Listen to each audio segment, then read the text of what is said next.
Hey guys, tonight we begin with a topic the ancient Egyptians took very seriously and sometimes very weirdly: sex. From sacred rituals to surprisingly frank poetry, this civilization was more open, creative, and frankly experimental than most people today might be after 2 glasses of wine and a horoscope reading. So before you get comfortable, take a moment to like the video and subscribe, but only if you genuinely enjoy what I do here, and let me know in the comments where you're tuning in from and what time it is for you. It's always fascinating to see who's joining us from around the world. Now dim the lights, maybe turn on a fan for that soft background hum, and let's ease into tonight's journey together. The Egyptians didn't treat sex like a scandal. They treated it like plumbing, necessary, functional, and ideally without too many blockages. In ancient Egyptian society, sex wasn't hidden behind closed doors, hushed whispers, or uncomfortable euphemisms. It was part of nature, like the sun rising, the Nile flooding, or cats doing whatever they wanted. The gods did it, the farmers did it, the nobles did it, and crucially, no one felt the need to invent shame about it. The culture didn't frame sexuality as something dirty or dangerous. In fact, it was sacred, tied to creation, fertility, health, and personal pleasure. Not necessarily in that order. This wasn't hedonism, it was balance. Egyptian society ran on the principle of Mahat, cosmic harmony, and sexuality was part of maintaining that harmony.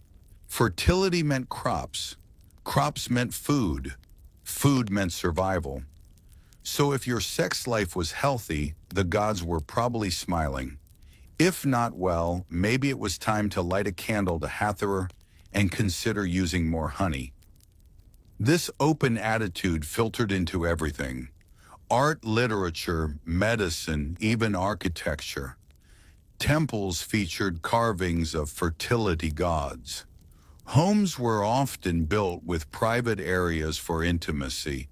And yes, ancient architects had enough tact to know that love doesn't flourish next to granaries. And unlike many later societies, ancient Egypt didn't obsess over celibacy or punish people for having sex unless it involved property disputes or someone else's wife.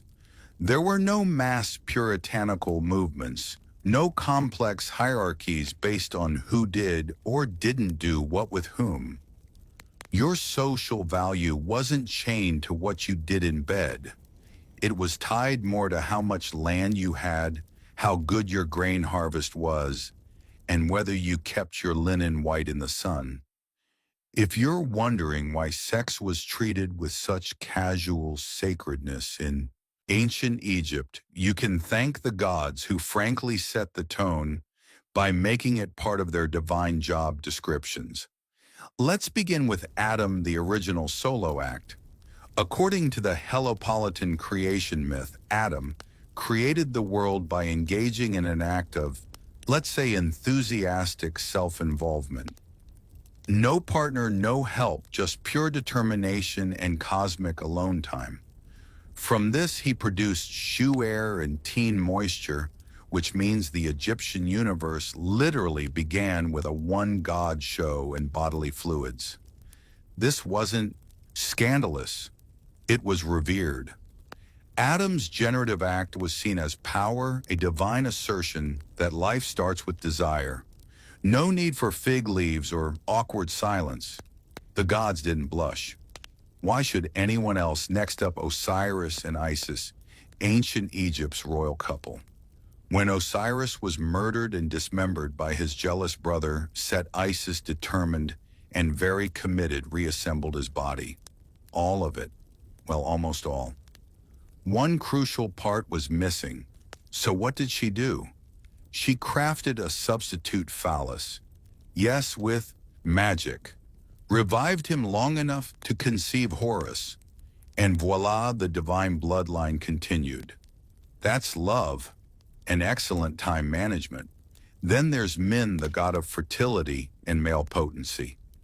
He was often depicted standing tall in every sense, crowned with lettuce, holding his most recognizable feature proudly in hand. Ancient statues didn't leave much to the imagination. Shrines to men featured ritual, lettuce offerings symbolizing fertility. And well, lettuce was kind of their Viagra. Hathor, goddess of love, music, and drunken joy, was another sensual figure. Often nude or semi-nude in depictions, she represented everything pleasurable about human connection. Dancing desire, laughter, and seduction. Festivals in her honor were essentially ancient tinder with tambourines. Even the sun god Ra had moments of reproductive importance, though usually involving creation through speech or spitting, which is only slightly less weird than Adam's solo performance. The gods modeled sexuality as divine necessary, and sometimes a little experimental. They didn't separate the sacred from the sensual, they merged them. Not every Egyptian was crafting magical phalluses or offering sacred lettuce to the god of fertility. Most were just normal people with normal relationships, trying to find time for intimacy between feeding the livestock and avoiding crocodiles.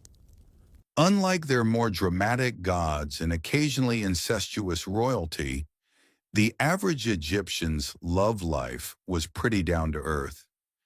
If you were a farmer, a potter, or a linen worker, chances are your romantic endeavors revolved around who lived nearby, who made good beer, and who still had all their teeth by age 30. Standards but reasonable. Relationships were built on shared labor, shared meals, and ideally shared affection.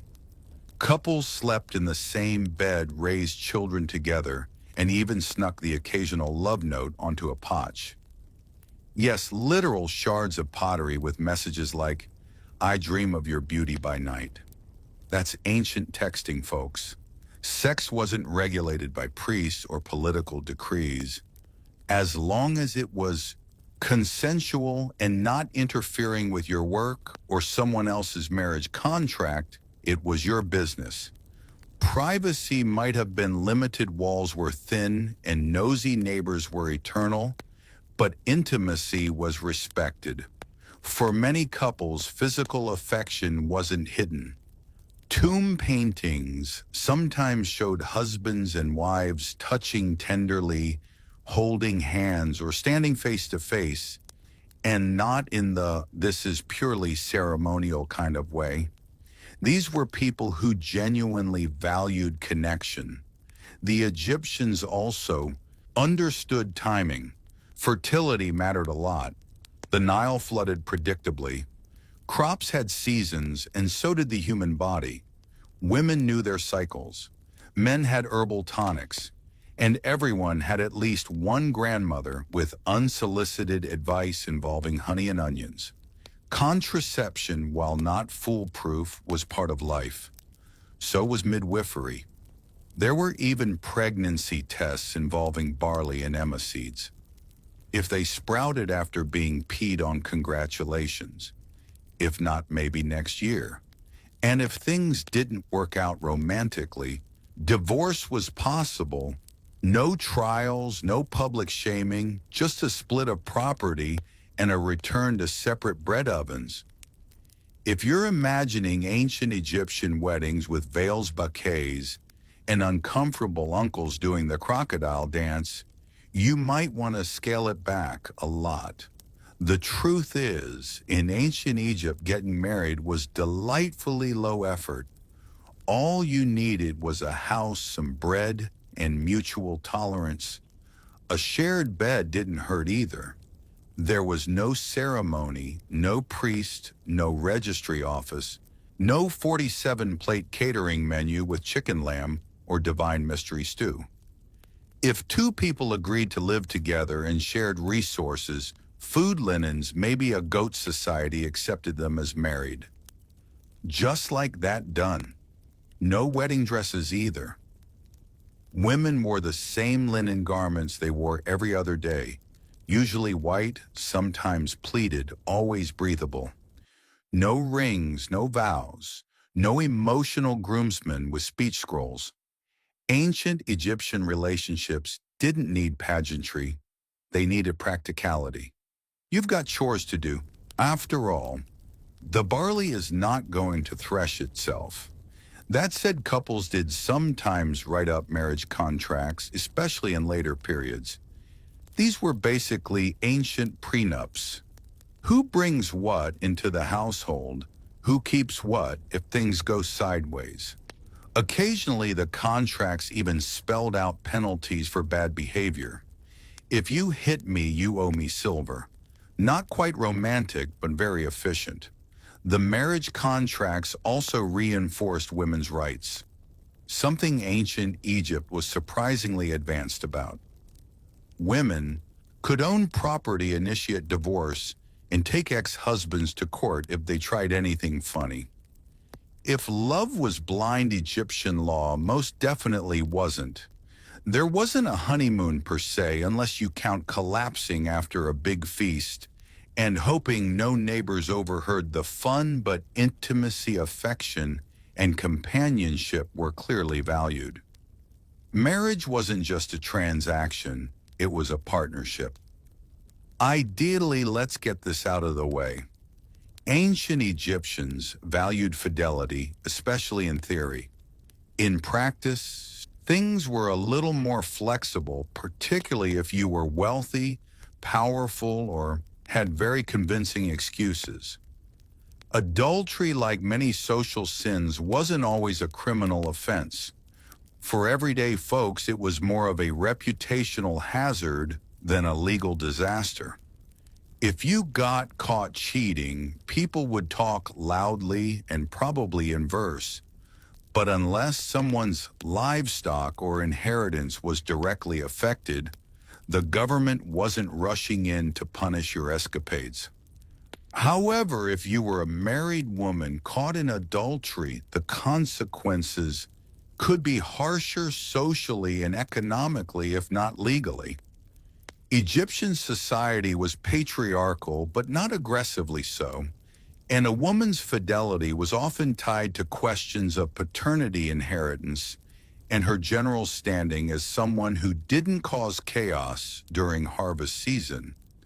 Accusations of infidelity could lead to divorce, public shame, and in rare cases, punishment like beatings or banishment, particularly in elite households where family honor was a full-time job. Men, meanwhile, had more wiggle room. A married man sleeping with an unmarried woman mostly shrugged off. A married man with another married woman.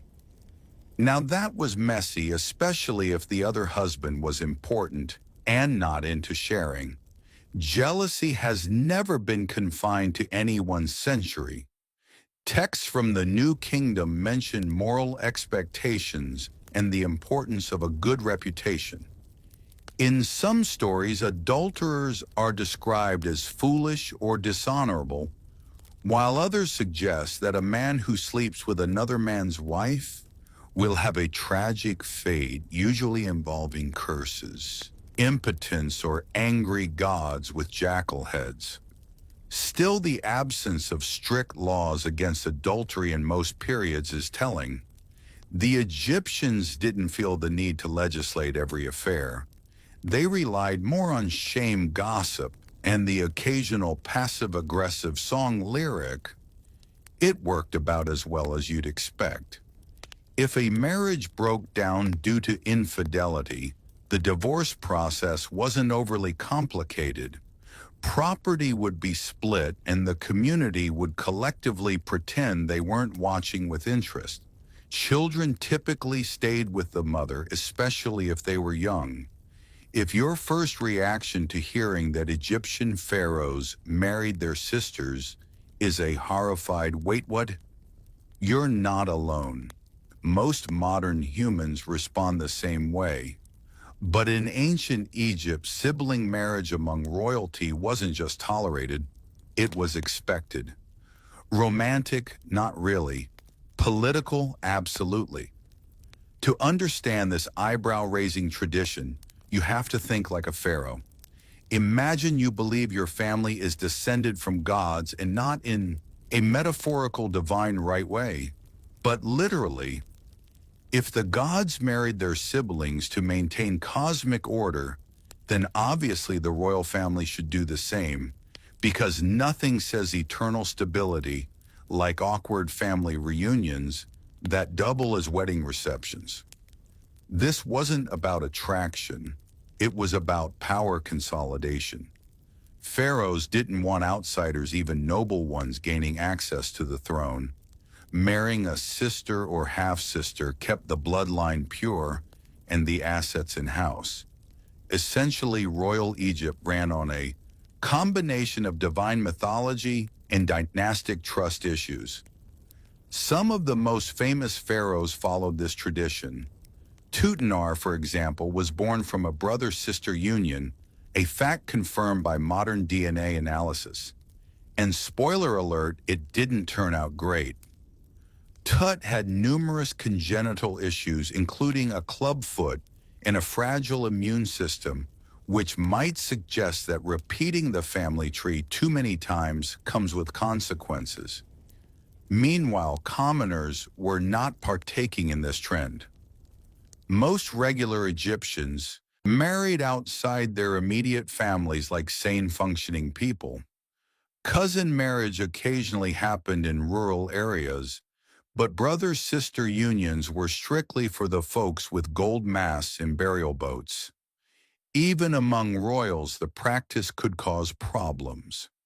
When Cleopatra, yes, that Cleopatra took the throne, she technically married her brothers plural as per custom, but she ruled largely alone and later aligned herself with men like Julius Caesar and Mark Antony, who were not, thankfully, related to her. To us, the whole concept seems bizarre and, yes, medically unwise.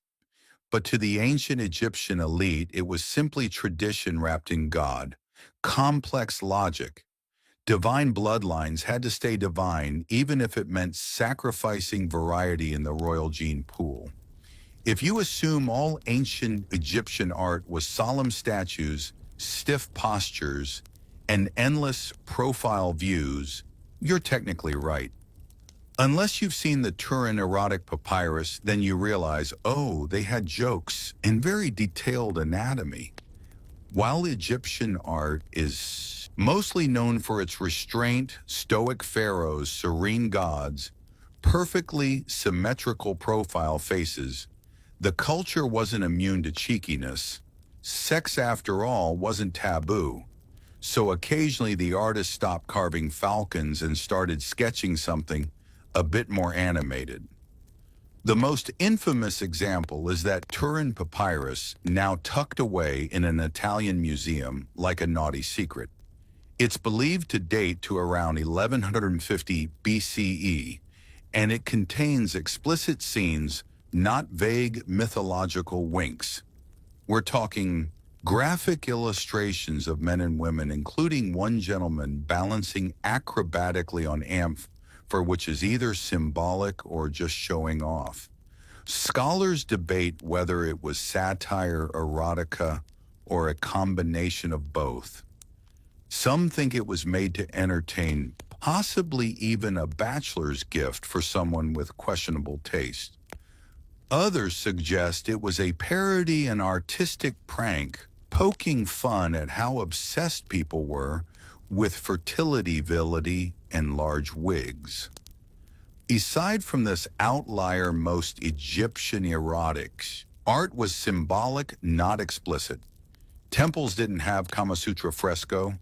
They had fertility motifs, sacred imagery, and occasional nudes representing rebirth, creation, or divine femininity. Goddesses like Hathor and fertility deities like Min were often shown nude, but in a reverent way. Min, for instance, is always depicted standing tall, if you catch the drift, holding his signature symbol like a divine badge of honor. Then there's the use of humor and sexuality in marginal drawings. Animals behaving like people. Exaggerated gestures and flirty little side sketches on workers' ostrich. Limestone flakes used like sticky notes, the ancient equivalent of doodling in your notebook when the foreman wasn't looking. Eroticism in Egyptian art wasn't meant to scandalize. It was simply another part of life, occasionally celebrated, often ritualized, and sometimes hilariously over the top. These weren't repressed people. They just had an excellent sense of boundaries and occasionally a day where they decided the scroll needed spice. If your idea of ancient love poetry is stiff, chiseled metaphors like, "Your beauty is like a grain silo," think again. The Egyptians may have carved hieroglyphs into stone, but their romantic writing was anything but rigid. These people knew how to flirt with ink with style and occasionally with absolutely no chill.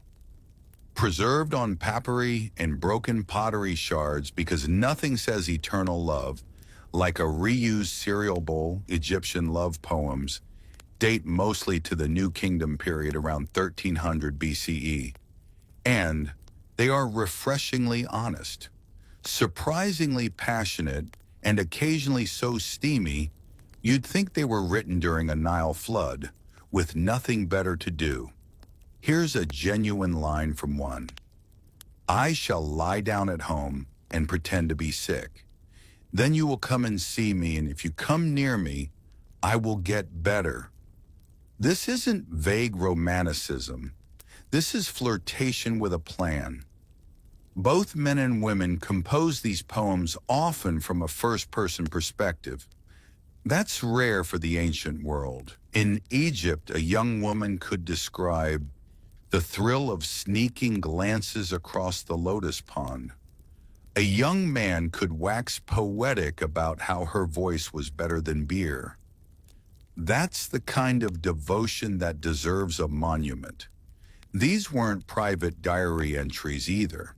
Some of them were performed at banquets, read aloud for entertainment, courtship, or just to fill awkward silences between harp solos. Imagine ancient Tinder dates with live readings of passionate stanzas followed by wine and maybe a goat roast and the metaphors. They went all in. Fruit symbolized sensuality. Hunting meant pursuit and seduction. Gardens and rivers were, well, not always about agriculture. These poems weren't afraid to mix earthy, grounded affection with cosmic-level adoration. Desire wasn't something to be repressed. It was to be sung about, written down, and possibly recited by that one cousin who always read too slowly. When you think of aphrodisiacs, you probably imagine oysters, chocolate, or wine nut salad. But in ancient Egypt, if someone brought you a bouquet of lettuce, they weren't thinking about fiber. They were flirting. Specifically, they were invoking the power of Min, the Egyptian god of fertility, who, for reasons that are equal parts symbolic and suspicious, was closely associated with Roma lettuce. Yes, Roma. Not just your average Caesar garnish. This stuff was sacred. The reason, well, unlike the floppy-leafed varieties we toss in sad lunch bowls today, Egyptian lettuce stood upright and oozed a milky white sap when cut. And if that didn't trigger some highly suggestive divine symbolism, nothing would. Ancient priests looked at that and thought, now that is clearly the embodiment of male potency. Naturally, lettuce was regularly offered to men during fertility rituals. His statues typically featured him in a, let's say, alert state, holding his signature attribute in one hand and a lettuce stalk in the other. Art historians have had a field day with that pairing for centuries. At fertility festivals, worshippers would present bundles of lettuce at his temple, hoping to gain his favor for increased virility, a healthy pregnancy, or just a bit of romantic luck. Min was basically the ancient Egyptian version of a dating app algorithm. Worship him correctly and your chances might improve. Interestingly, there's evidence that the lettuce was also believed to have medicinal properties, particularly for promoting sexual health. Whether it actually worked or just led to fresher breath before a date is debatable, but the symbolism stuck. And this wasn't just a passing trend. Lettuce appears in art hieroglyphics and even offerings in tombs as if to say, please ensure I continue enjoying pleasure in the afterlife and maybe pack a salad. It's worth noting that the ancient Egyptians were big fans of natural symbolism. From the Nile's life-giving floods to the lotus flowers' daily blooming cycle, the physical world mirrored their spiritual beliefs. So when a vegetable starts acting a little extra, you best believe it got promoted to mystical status. When it came to preventing pregnancy, the ancient Egyptians employed methods that were imaginative, herbal, and occasionally alarming. Without access to modern science, they relied on natural substances, accumulated wisdom and texts like the Ebus Papyrus, one of the earliest surviving medical documents dating to around 1550 BCE. One of the more infamous prescriptions involved crocodile dung mixed with honey and sourdough. This concoction was inserted vaginally as a form of barrier contraceptive. While modern readers may recoil, the idea was not entirely without logic. The mixture likely created an acidic or obstructive environment. Whether it was effective is unclear. Whether it was unpleasant is easier to guess. More promising was the use of acacia gum, a plant extract that, as later science confirmed, ferments into lactic acid, a compound that does in fact have spermicidal qualities. Combined with other ingredients like honey and dates, it formed a kind of early peasery. It's one of the few ancient remedies that could arguably pass a very lenient clinical trial. These methods suggest that Egyptian women who had notable legal and medical agency for the time took active roles in managing reproduction. The use of these materials would have been common knowledge among midwives, healers, and women within the household. There were also ritual and spiritual approaches. Women might appeal to fertility deities like Isis Hathor or Bez, seeking either conception or its delay. Magical amulets and incantations were used alongside practical remedies, blurring the line between medicine and religion as was typical in most aspects of Egyptian life. In addition to preventing pregnancy, Egyptian medical texts contain instructions for inducing menstruation, treating infertility, and even early pregnancy detection using barley and emigrants exposed to urine, a method surprisingly accurate in some cases. In the absence of modern tools, these practices reveal a culture deeply invested in understanding and influencing the human body. They lacked microscopes, but not intention. Fertility was a matter of life-death, economics, and divine favor. And while some of their methods may now seem outlandish, the impulse behind them to plan, to protect, to prepare is strikingly familiar. In ancient Egypt, virginity wasn't a badge of honor, a social currency, or a fragile family heirloom to be guarded at all costs. In fact, it wasn't really a big deal at all, more like a passing footnote in the grander narrative of life, which mostly revolved around crops, inheritance, and not angering the gods before breakfast. There's no known Egyptian word for virgin in the moralistic, ceremonial sense. The closest you'll find are terms that mean young woman or uninitiated, which is less purity culture and more hasn't had the time yet. No torches were lit, no ceremonies performed, and no mothers-in-law inspecting linens like they were looking for counterfeit currency. This wasn't because the Egyptians were scandalous libertines. It's just that they had a far more functional approach to sex. It was seen as part of life, like eating bread or avoiding hippos. Important, yes, sacred sometimes, but nothing that required a purity certificate stamped by a temple priest.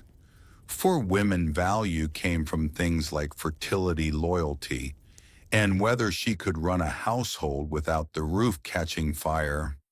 Her sexual history, mostly her business. Marriage wasn't about sealing a chastity deal. It was about forming a reliable alliance that could ideally survive tax season and plagues. Of course, modesty existed. People didn't walk around advertising their conquests on papyrus scrolls, but the kind of ritual obsession with virginity found in later societies just didn't materialize here. No cloistering, no dowies based on moral performance, no uncles making awkward speeches about virtue.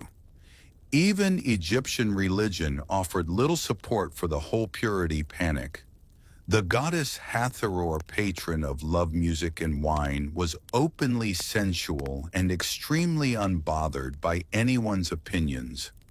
The gods were far too busy managing creation and cosmic balance to weigh in on who had done what, when, and with whom. In the end, virginity in ancient Egypt was treated for what it is, a temporary condition, not a lifelong resume. And frankly, they seemed more concerned with who could bake good bread and whether your father had a reliable roof to offer. Because when you live in a desert surrounded by crocodiles, you learn pretty quickly what really matters and what absolutely doesn't. Ancient Egyptian society didn't publish rainbow flags or hold parades, but it also didn't seem particularly troubled by the existence of same-sex relationships.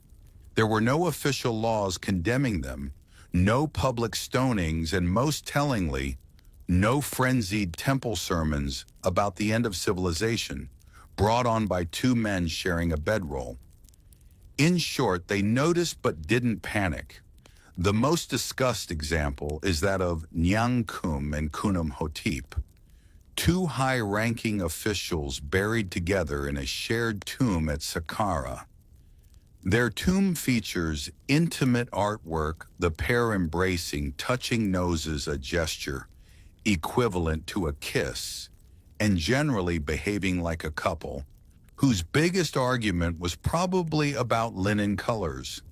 The inscriptions refer to them as overseers of the manicurists, which sounds innocuous until you realize they were clearly close enough to be buried as one household unit.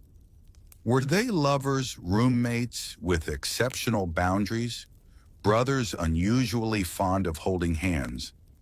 Scholars still debate, but the visual language leans heavily in favor of a romantic, or at least deeply affectionate bond.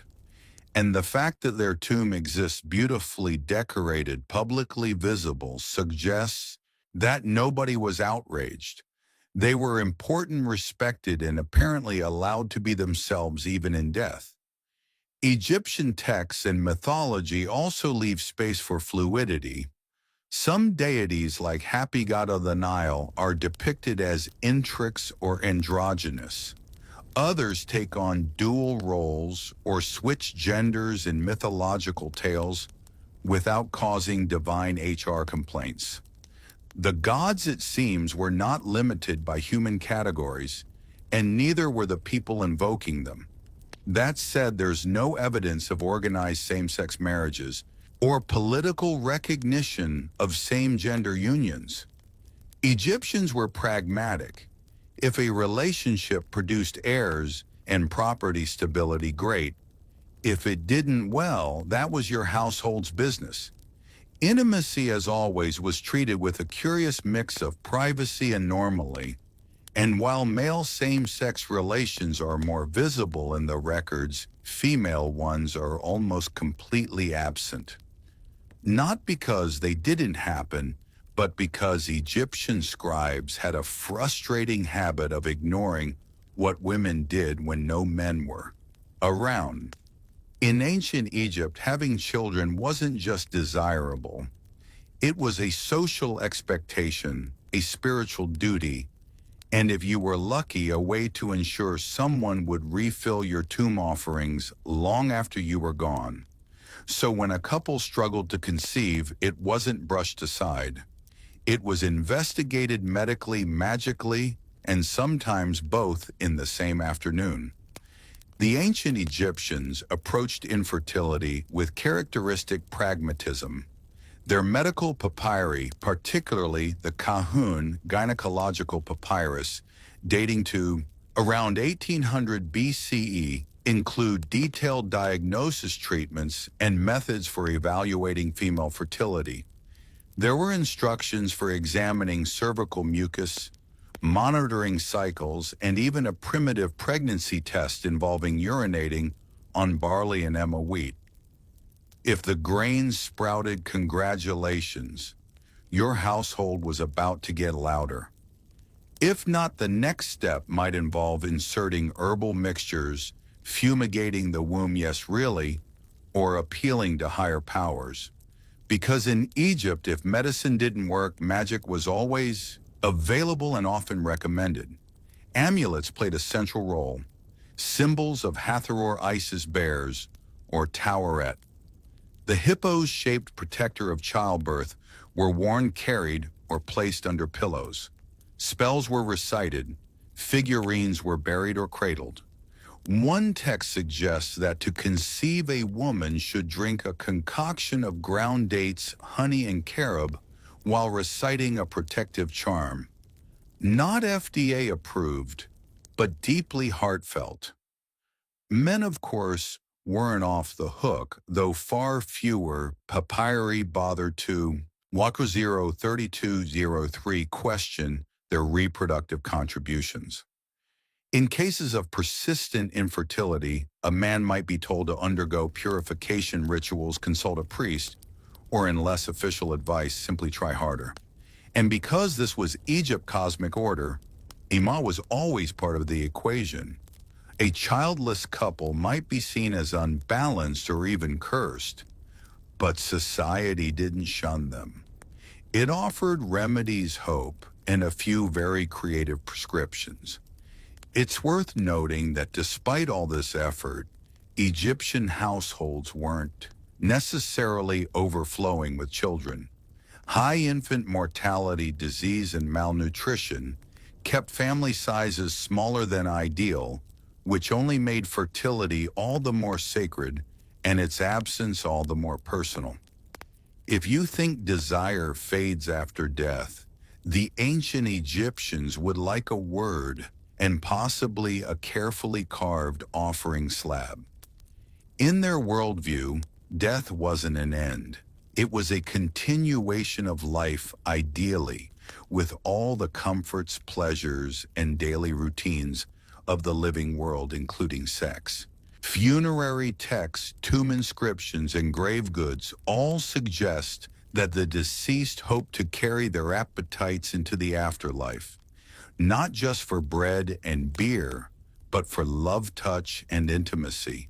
Because frankly, what's the point of eternal life if it doesn't include a bit of pleasure? Tomb art often depicted couples embracing, holding hands, or standing intimately close, not just for sentiment, but as a spiritual blueprint. These weren't generic stock poses. They were deliberate messages to the gods.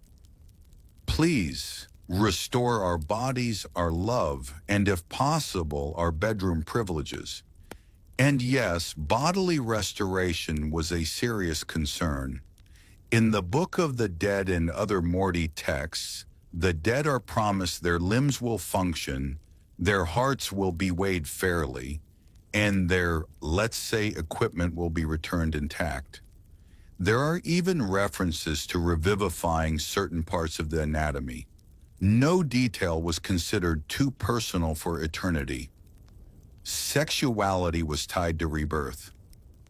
The god Osiris, famously dismembered and reassembled by Isis, was revived, including a reconstructed phallus before fathering Horus. This myth wasn't just legend, it was a template. If the gods resumed intimacy after resurrection, so should the rest of us. Some tomb inscriptions even included requests to the gods for continued love between husband and wife in the field of reeds, the Egyptian version of paradise.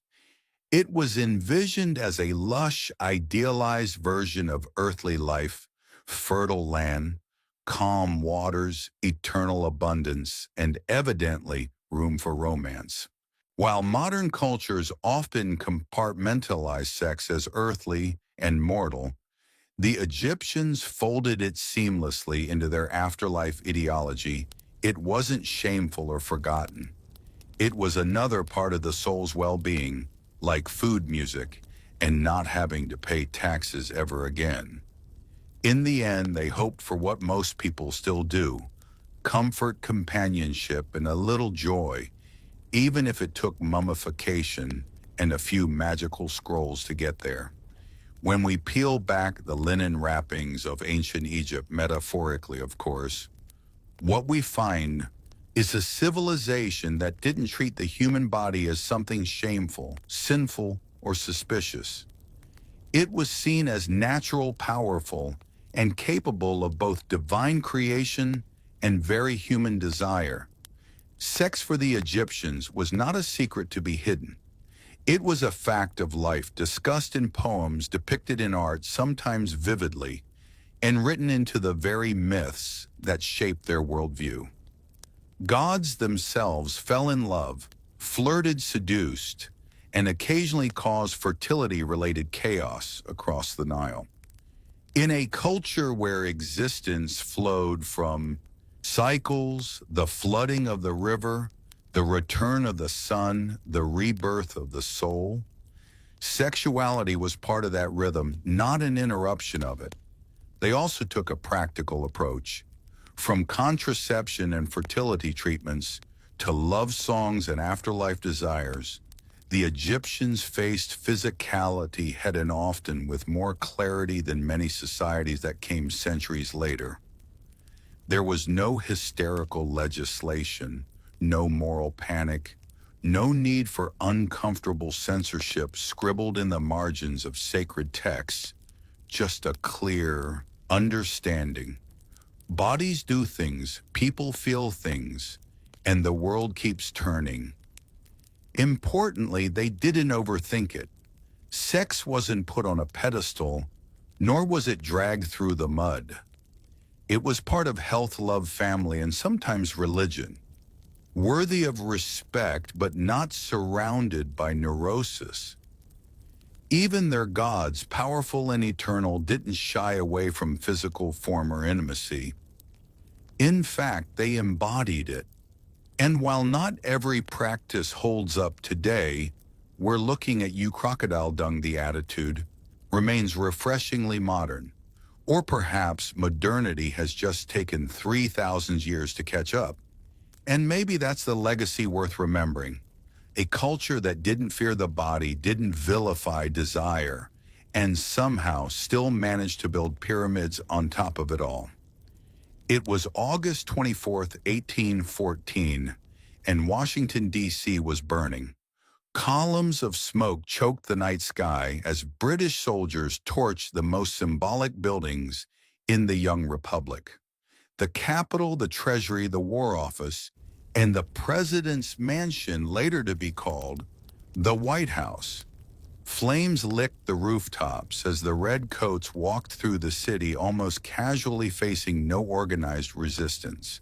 The capital, barely a teenager in political years, was defenseless. The humiliation was complete. The world watched in disbelief, and America blushed with shame.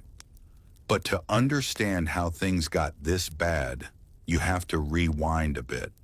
2 years earlier, the United States had declared war on Great Britain, filled with confidence and grand delusions. The Americans thought the war would be swift and glorious, that they'd invade Canada, defeat the British, and finally earn global respect. After all, Britain was already exhausted fighting Napoleon in Europe. Surely they wouldn't have the energy to bother with a scrappy ex-colony acting tough. They were wrong. Not only did the invasion of Canada fail miserably, but the U.S. Navy's few successes couldn't make up for repeated land defeats. Political divisions inside America made matters worse. Some states didn't want the war at all. Supplies were short, strategy was confused, and, worst of all, the British never forgot. By 1814, Napoleon was defeated and Britain had a clear calendar.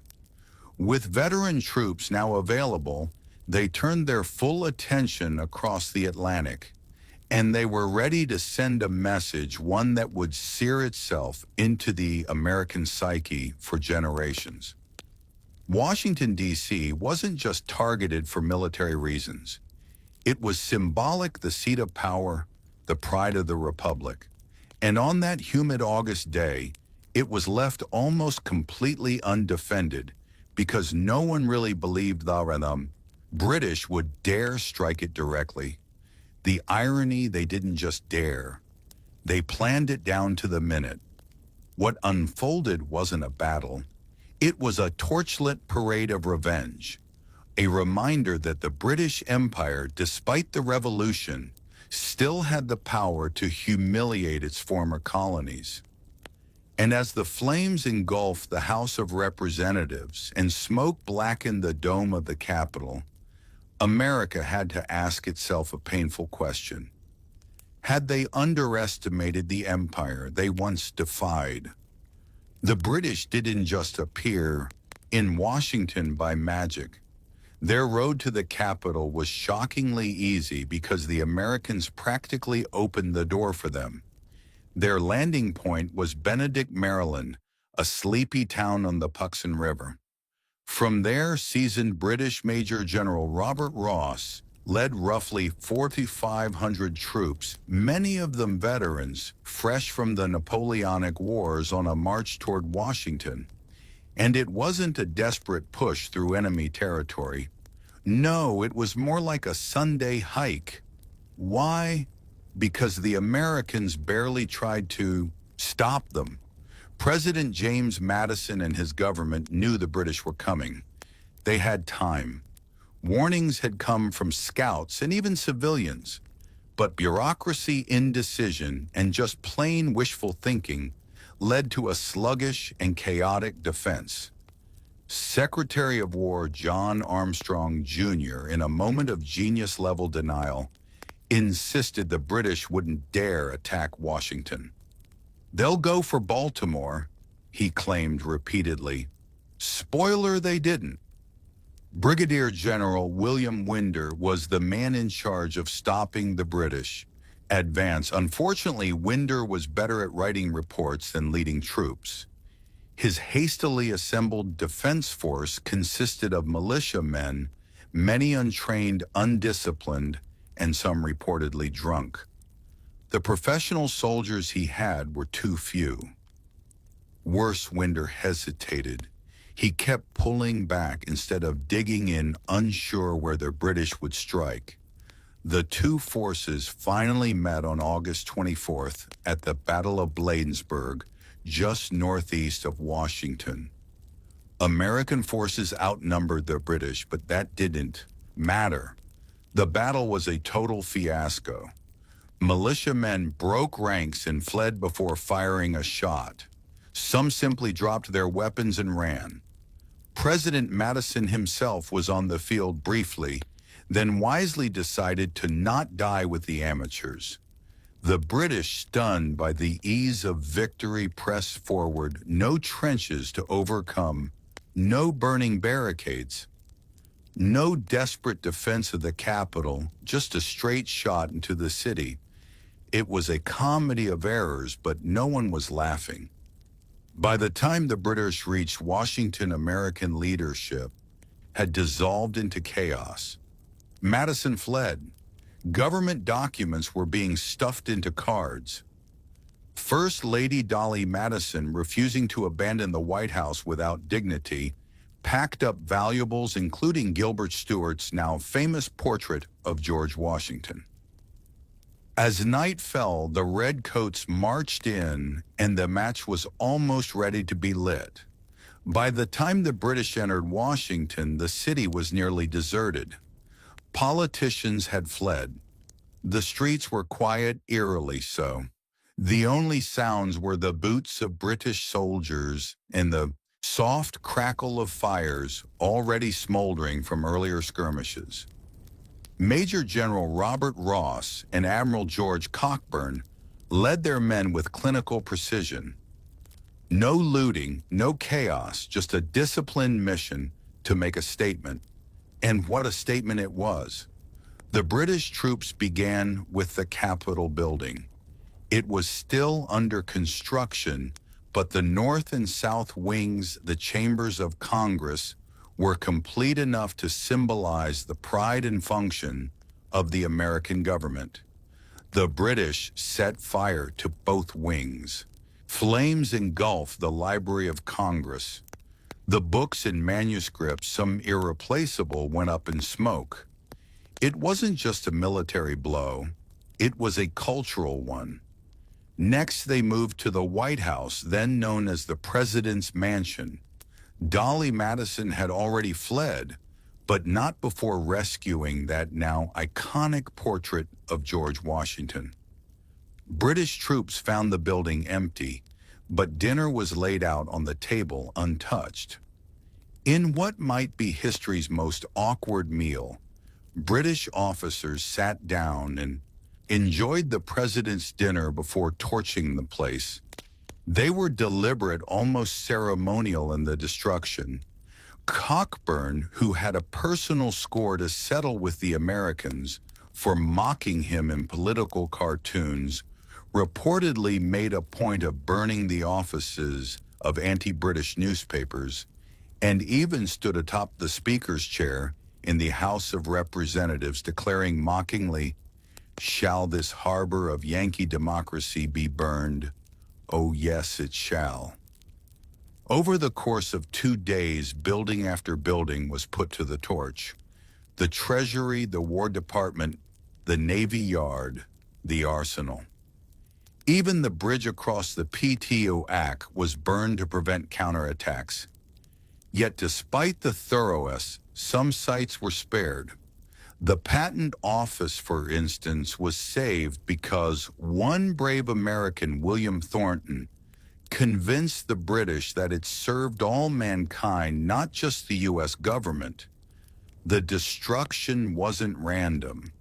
It was surgical, and it was meant to humiliate. The British weren't trying to conquer Washington.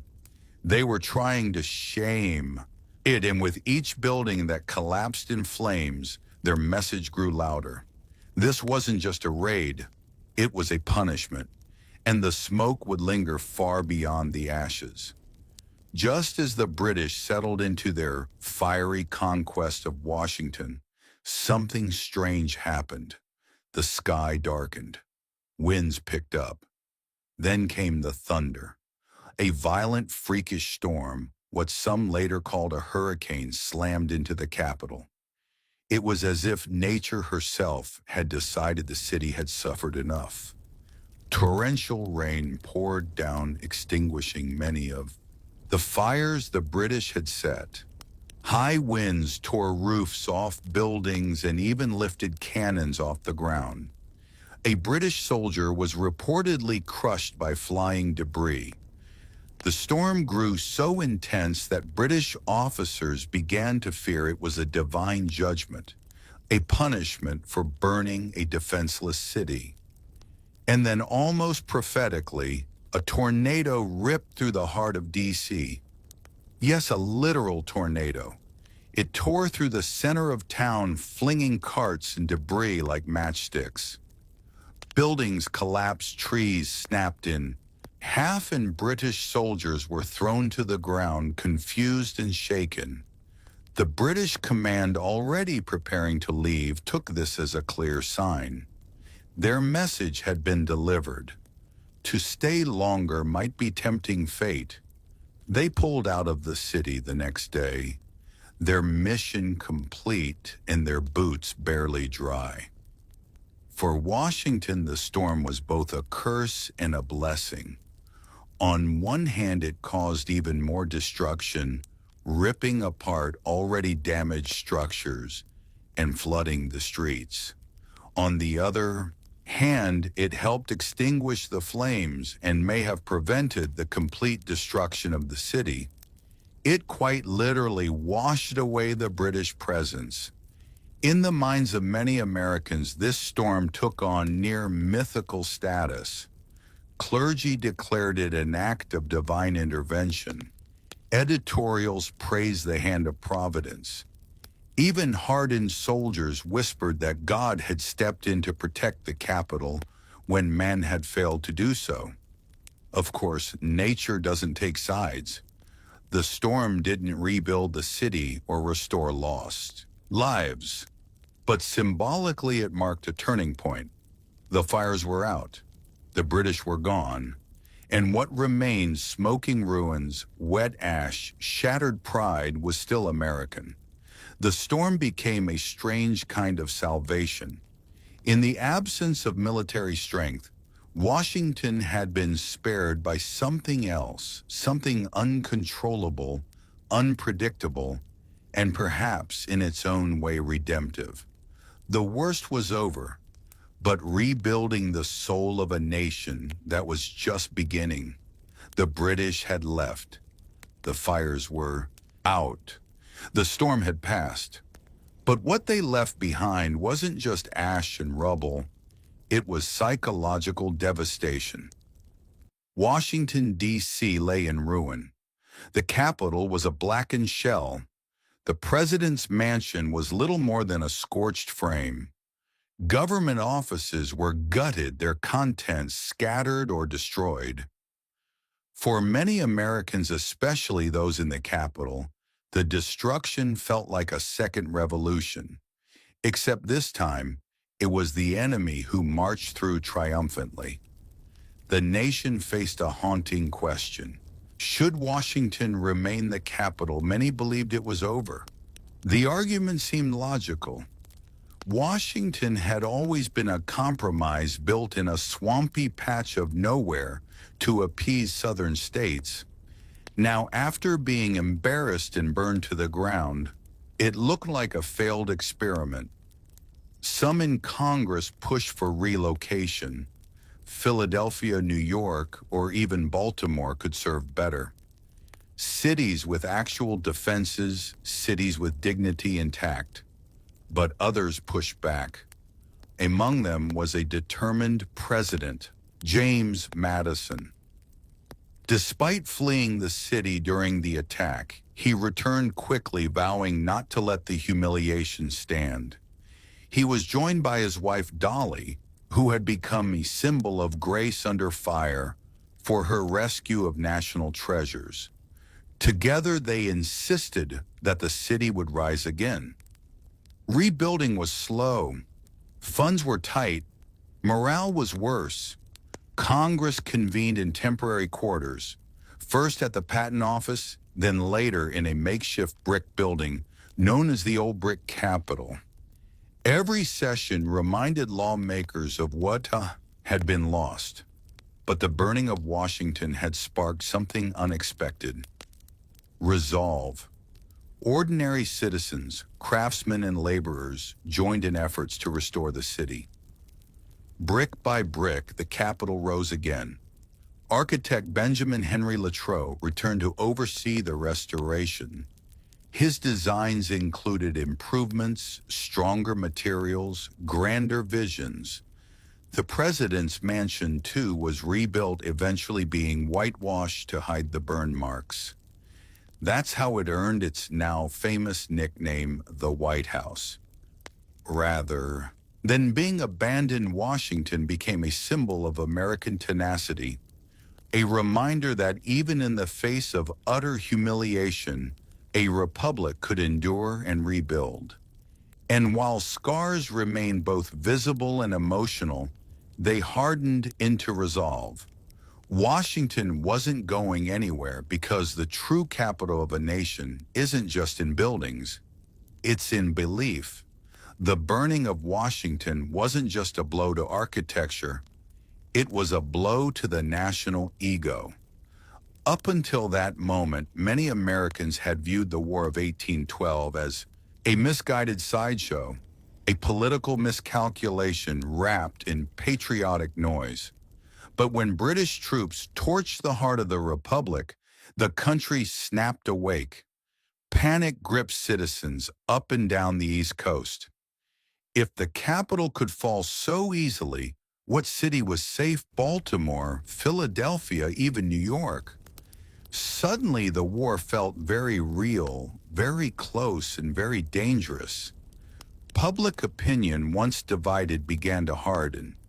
The old Federalist arguments that the war was unnecessary and poorly managed began to seem almost treasonous. Even critics of President Madison now had to admit that the time for squabbling was over. The country had been slapped across the face, and it needed to respond. Militias were called up. Local defenses were reinforced. Baltimore, in particular, braced for what many assumed would be the next British target. Citizens dug trenches, built fortifications, and readied their harbor guns. The British had lit a fire not just in the buildings of Washington, but in the hearts of Americans. But it wasn't just fear that spread, it was defiance. Newspapers printed fiery editorials calling for revenge. Preachers thundered from pulpits about divine justice. Artists created stirring images of Dolly Madison and burning buildings, turning catastrophe into a kind of folk heroism. Out of the ashes, a story began to form, not of defeat, but of resilience. It was a strange transformation. The loss of the capital could have crushed morale, but instead it ignited a nationwide sense of unity. There was shame, yes, but also a desire to prove that the United States was not just a flimsy experiment in democracy, that it could take a punch and still stand. President Madison, once a cautious and often unpopular leader, began to grow in stature. He had stood by his ruined capital, vowing to rebuild, and that image of a battered but resolute republic resonated deeply. The British had hoped to humiliate. Instead, they galvanized. The war wasn't over, but America had finally begun fighting it, not just with muskets, but with meaning. If Washington was the slap, Baltimore was the punchback. Just weeks after burning the capital, British forces set their sights on Baltimore, a major port city and home to privateers who had been harassing British shipping. Confident after their success in Washington, the British assumed Baltimore would fall just as easily. They were wrong. By the time the Redcoats approached in mid-September 1814, Baltimore was ready. Local citizens, laborers, and even enslaved people had worked day and night to fortify the city. More than 10,000 volunteers dug trenches, built iron walls, and armed Fort McHenry with heavy cannons. This wasn't going to be another walkover. The British strategy was a classic two-pronged assault, a land attack from the east and a naval bombardment from the Papsco River. But from the beginning, things went sideways. General Robert Ross, the same man who had marched triumphantly into Washington, was killed early in the land battle by American sharpshooters. His death dealt a blow to British morale and left their command structure scrambling. Meanwhile at sea, the British fleet began a 25-hour bombardment of Fort McHenry. Rockets starred across the sky. Bombs exploded over the fort all night long, but the defenders held firm. They refused to surrender even as the fort trembled under fire. And then came the morning of September 14th. As the smoke cleared and silence returned to the harbor, the British expected to see a white flag. Instead, they saw something else, a massive American flag flying defiantly over the fort's ramparts. That flag, stitched by Mary Pickersgill, was 30 feet tall, waving in the morning breeze like a middle finger to empire. On a British ship watching all of this was an American lawyer named Francis Scott Key. He had come to negotiate a prisoner release, but what he saw that night inspired him to scribble down a poem. Its opening line: "Oh, say, can you see by the dawn's early light, the British realized Baltimore would not fall. They withdrew humiliated.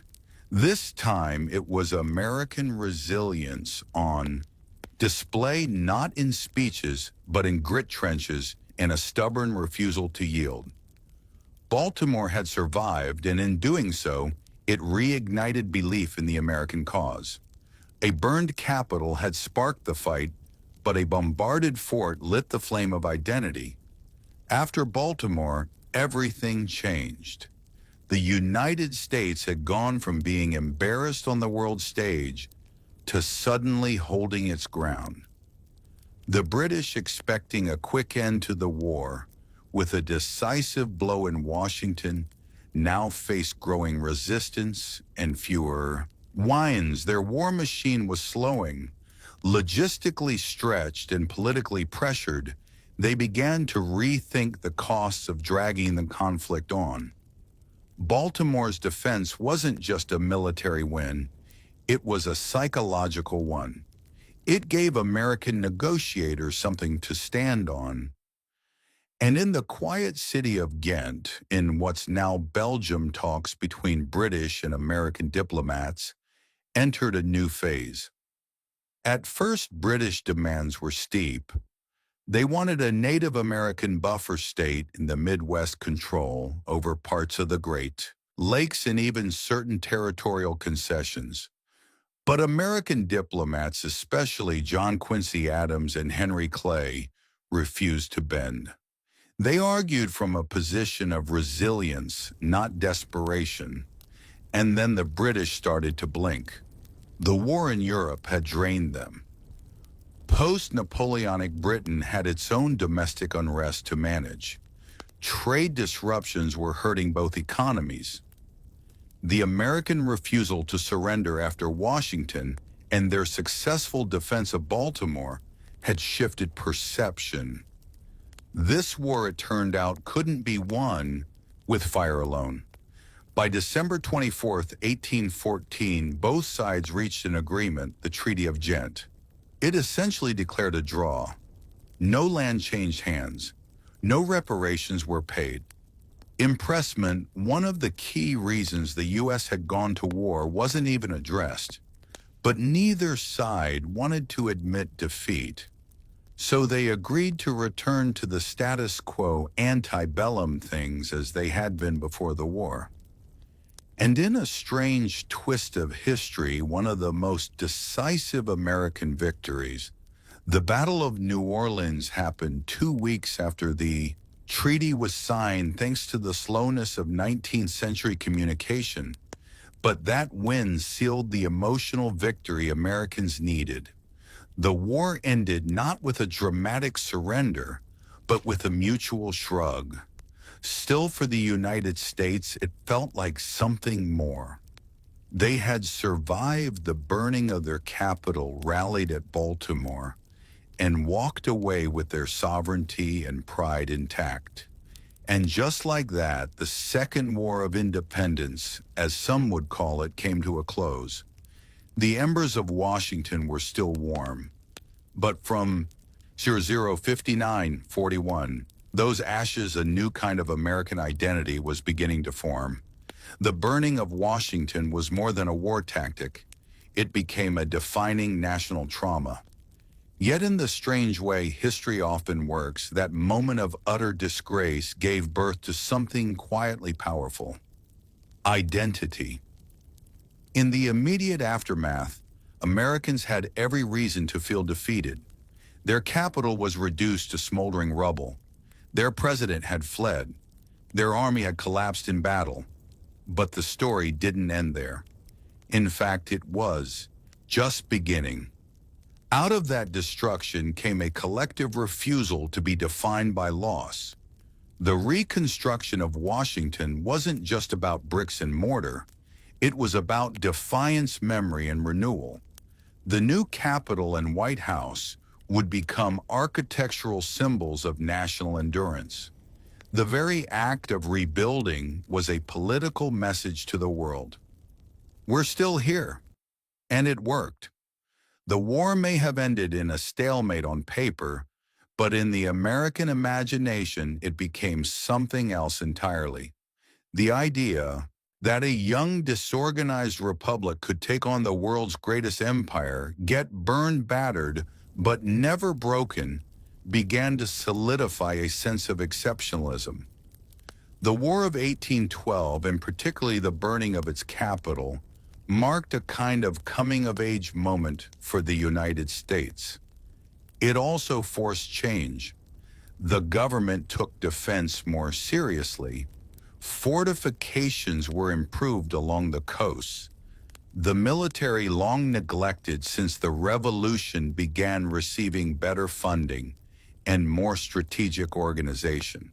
Civilians, too, saw themselves differently, not as scattered citizens of states, but as participants in a shared national experiment. Culturally, the flames left a mark. Francis Scott Key's poem, inspired by the defense of Baltimore, would become the national anthem more than a century later. The term White House, born from the post-fire renovation, became permanent.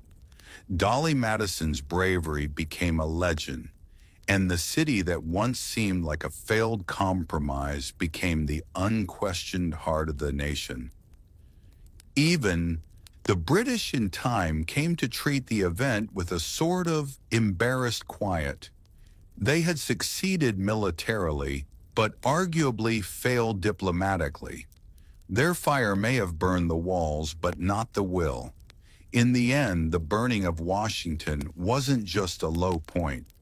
It was the spark that tested and proved the durability of a republic still learning how to stand.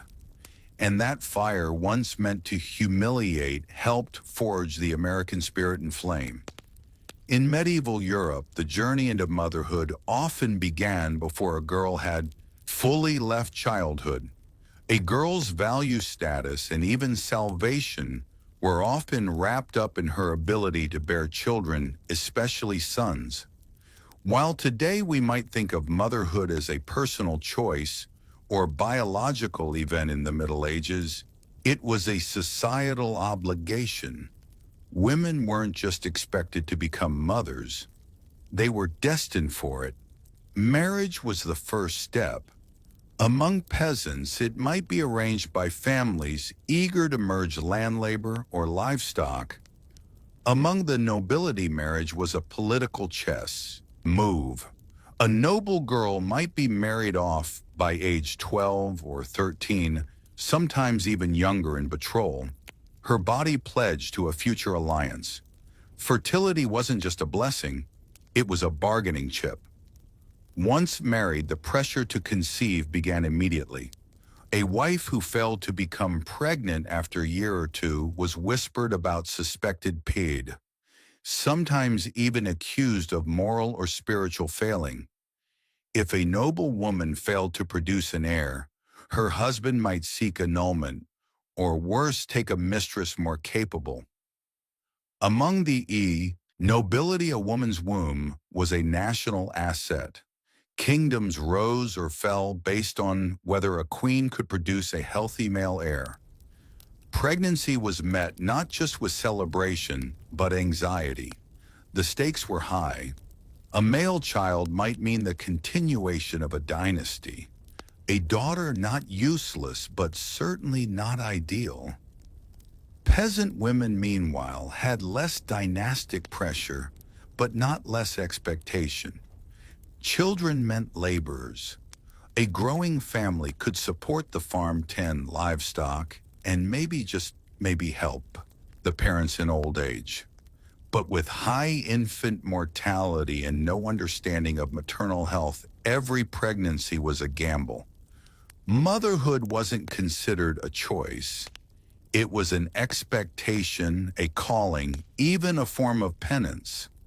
The church taught that Eve's sin condemned women to the pain of childbirth. And so motherhood became both duty and punishment.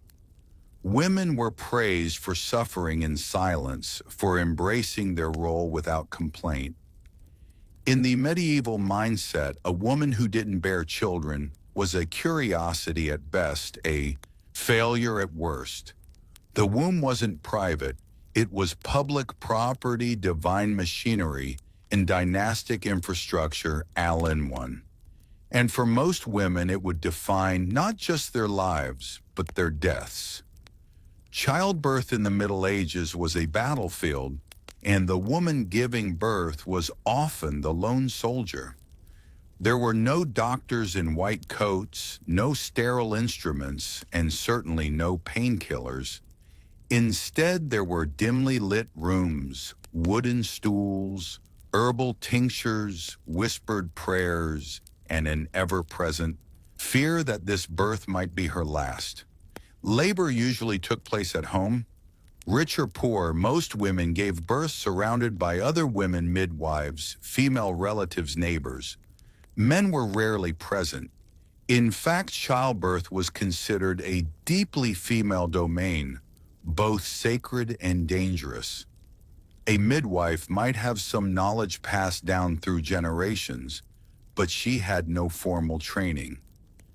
And if something went wrong, if the baby was breech, if labor stalled, if there was hemorrhaging, there was little anyone could do. Pain was expected. In fact, it was theologically required. The church taught that Eve's original sin had cursed women to suffer in childbirth, so enduring that pain was often seen as spiritually virtuous. Crying out too loudly, that might be interpreted as weakness or worse, sin. Some tried to ease the suffering. Herbal concoctions made from poppy, mandrake, or henbane might dull the edge of the agony, but they were unreliable and sometimes dangerous. More often, women relied on saints, charms, and ritual. The girdle of Saint Margaret was a popular talisman wrapped around a laboring woman's belly to protect her and the child. Holy relics were placed under beds. Psalms were chanted. Midwives crossed themselves before cutting the umbilical cord. And yet death hovered. Maternal mortality was tragically common. Women could die from blood loss, infection, or retain placenta days after giving birth. Some survived the labor only to succumb to puerperal fever later. What we now know was often caused by unwashed hands or dirty linens. It's estimated that 1 in 10 births ended with the death of the mother. For poor women with multiple pregnancies, the odds only worsened. Stillbirths too were frequent. Babies born too early, too small, or too still. And when a child died unbaptized, it raised terrifying questions about their soul. In this world, childbirth wasn't just biology. It was peril, prayer, and penance. And every new life came at the edge of death's door. Bringing a child into the world was only the beginning. The real struggle for both mother and child was survival. In the Middle Ages, the odds were merciless. Nearly half of all children died before reaching the age of 5. Some never took their first breath. Others succumbed to illness before they could even walk. A child's first year was the most dangerous.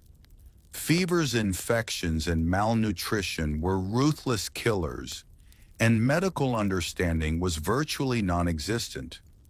Peasant mothers bore the brunt of this reality, living in cramped homes with dirt, floors surrounded by animals, and drinking water from contaminated wells. They fought a daily war against disease. Diarrhea, respiratory infections, and tetanus were common causes of death. There were no antibiotics, no vaccines, and certainly no hospitals. Even a mild fever could spiral into tragedy. Noble women had cleaner surroundings and better access to food, but they were not immune. Disease didn't care about titles. Plague, smallpox, measles. They took royal and commoner alike. In fact, high birth rates among the nobility weren't just about producing heirs. They were about statistical survival. Having one son wasn't enough. You needed backups. This brutal reality shaped how mothers viewed their children. Especially in the early years, it wasn't uncommon for parents to delay naming a child until they passed infancy. Some mothers resisted forming strong attachments right away, not out of coldness, but out of necessity. Grief was a familiar visitor. To bury one child was tragedy. To bury several was routine. Yet love still existed. Fierce, aching, desperate love. We see it in letters and wills and prayers scrolled in the margins of manuscripts. We see it in the way mothers would walk miles to find healing herbs or bring a priest for a deathbed baptism. They didn't just mourn their children. They fought for them with everything they had. The emotional toll was enormous. There were no therapists, no mourning leave, no grief counselors. A mother might lose a baby on Monday and return to her chores on Tuesday. The fields needed plowing. The fire needed stoking. Life moved forward whether your heart was ready or not. In medieval motherhood, hope and heartbreak lived side by side. Every birth was a miracle. Every survival a small defiance against the crushing odds. For noble women, motherhood wasn't just personal. It was political. A noble woman's womb was an asset of the crown, a vessel for alliances, dynasties, and succession plans. Her pregnancies were tracked with more intensity than most medieval wars, and every child, and especially a son, was a strategic victory or a public failure. The pressure was immense. From the moment of marriage, a noble woman's sole duty was to produce heirs, not just any children, legitimate, healthy male children. A queen who failed to do so risked being cast aside. Kings might seek annulments, mistresses, or even new wives altogether. Just ask Anne of Bohemia or Catherine of Aragon. A barren noble woman wasn't just pied, she was politically useless. Even when children were born, the mother's work wasn't done. Her role became one of anxious oversight. She didn't necessarily raise the children herself.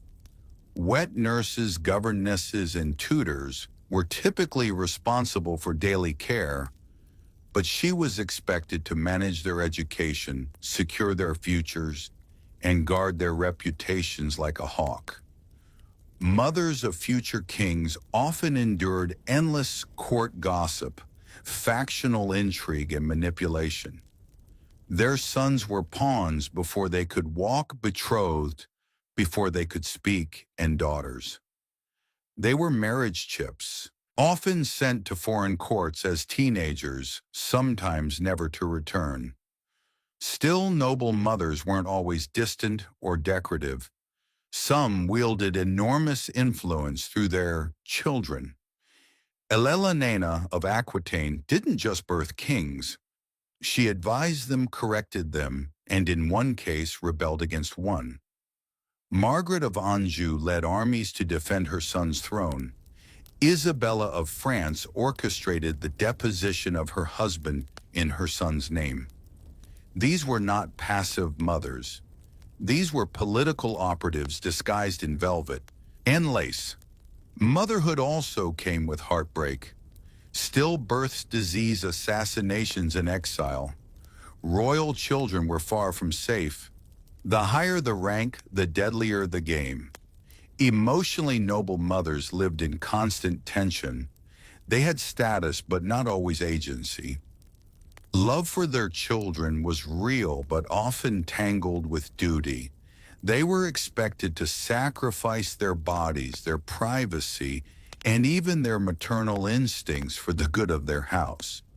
If noble women bore the weight of dynasties, peasant mothers carried their full burden of survival, raw, relentless, and unromantic. For the medieval peasant woman, motherhood wasn't a stage of life. It was life itself. It began young, ended late, and rarely offered rest in between.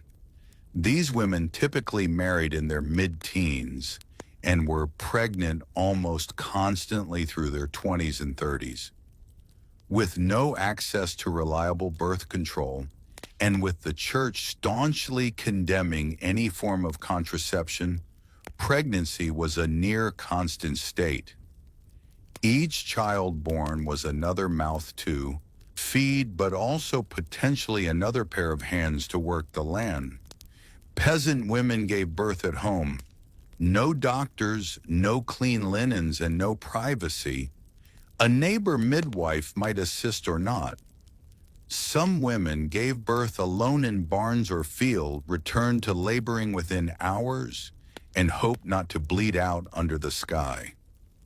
Death during or after childbirth wasn't uncommon, and no one issued apologies for it.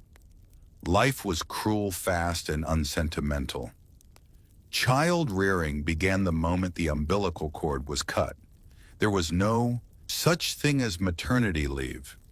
Infants were swaddled tightly and either carried on the mother's body while she worked or left in cradles near half-fires, supervised by older siblings or none at all.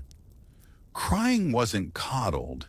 It was a sound absorbed into the rhythm of daily toil. Mothers taught their children by example how to feed chickens, gather firewood, weed gardens, and patch clothes. Even toddlers were expected to fetch water or carry messages. Every child needed to contribute. Childhood, as we think of it, innocent, protected, full of toys and schooling, simply didn't exist. And yet, despite the hardship, there was affection. Mothers sang lullabies, braided their daughters' hair, whispered prayers as they tucked children beside them on shared straw beds. Love was expressed through food, through warmth, through sacrifice. A mother giving her portion of bread to a hungry child. A mother walking barefoot so her son could wear her only pair of shoes to church. Peasant motherhood was a master class in endurance. These women carried not just babies but burdens, firewood, expectations, and loss. Their backs bent with the weight of a world that never paused even when they buried a child. And still they kept going. In the medieval world, feeding a baby was a matter of both biology and hierarchy. For most mothers, especially peasants, breastfeeding was non-negotiable. It was natural, expected, and vital for survival. Formula didn't exist, and animal milk was risky and often contaminated. A mother's body was the only lifeline. Peasant mothers breastfed their babies for as long as possible, often well into toddlerhood, because they had to. Breastfeeding not only nourished the child, it also acted as a form of rudimentary birth control, slightly delaying the return of fertility and accidental mercy in a world of near-constant pregnancies. These women worked the fields with infants strapped to their backs, pausing to feed them between planting and harvesting. But in noble households, the rules changed. For upper-class women, breastfeeding was often considered beneath their station, physically draining, emotionally inconvenient, and culturally unfitting for a lady of refinement. Enter the wet nurse.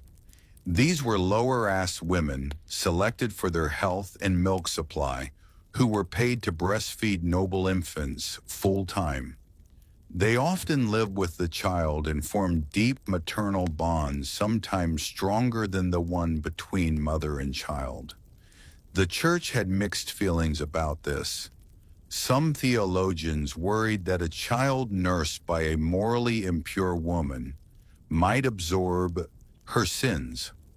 Others believed wet nurses were a practical necessity for women who needed to remain fertile and continue producing heirs.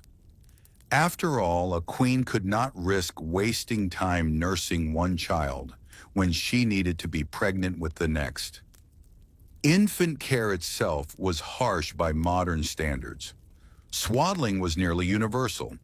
Babies were wrapped tightly in cloth to straighten their limbs and train them not to move too much.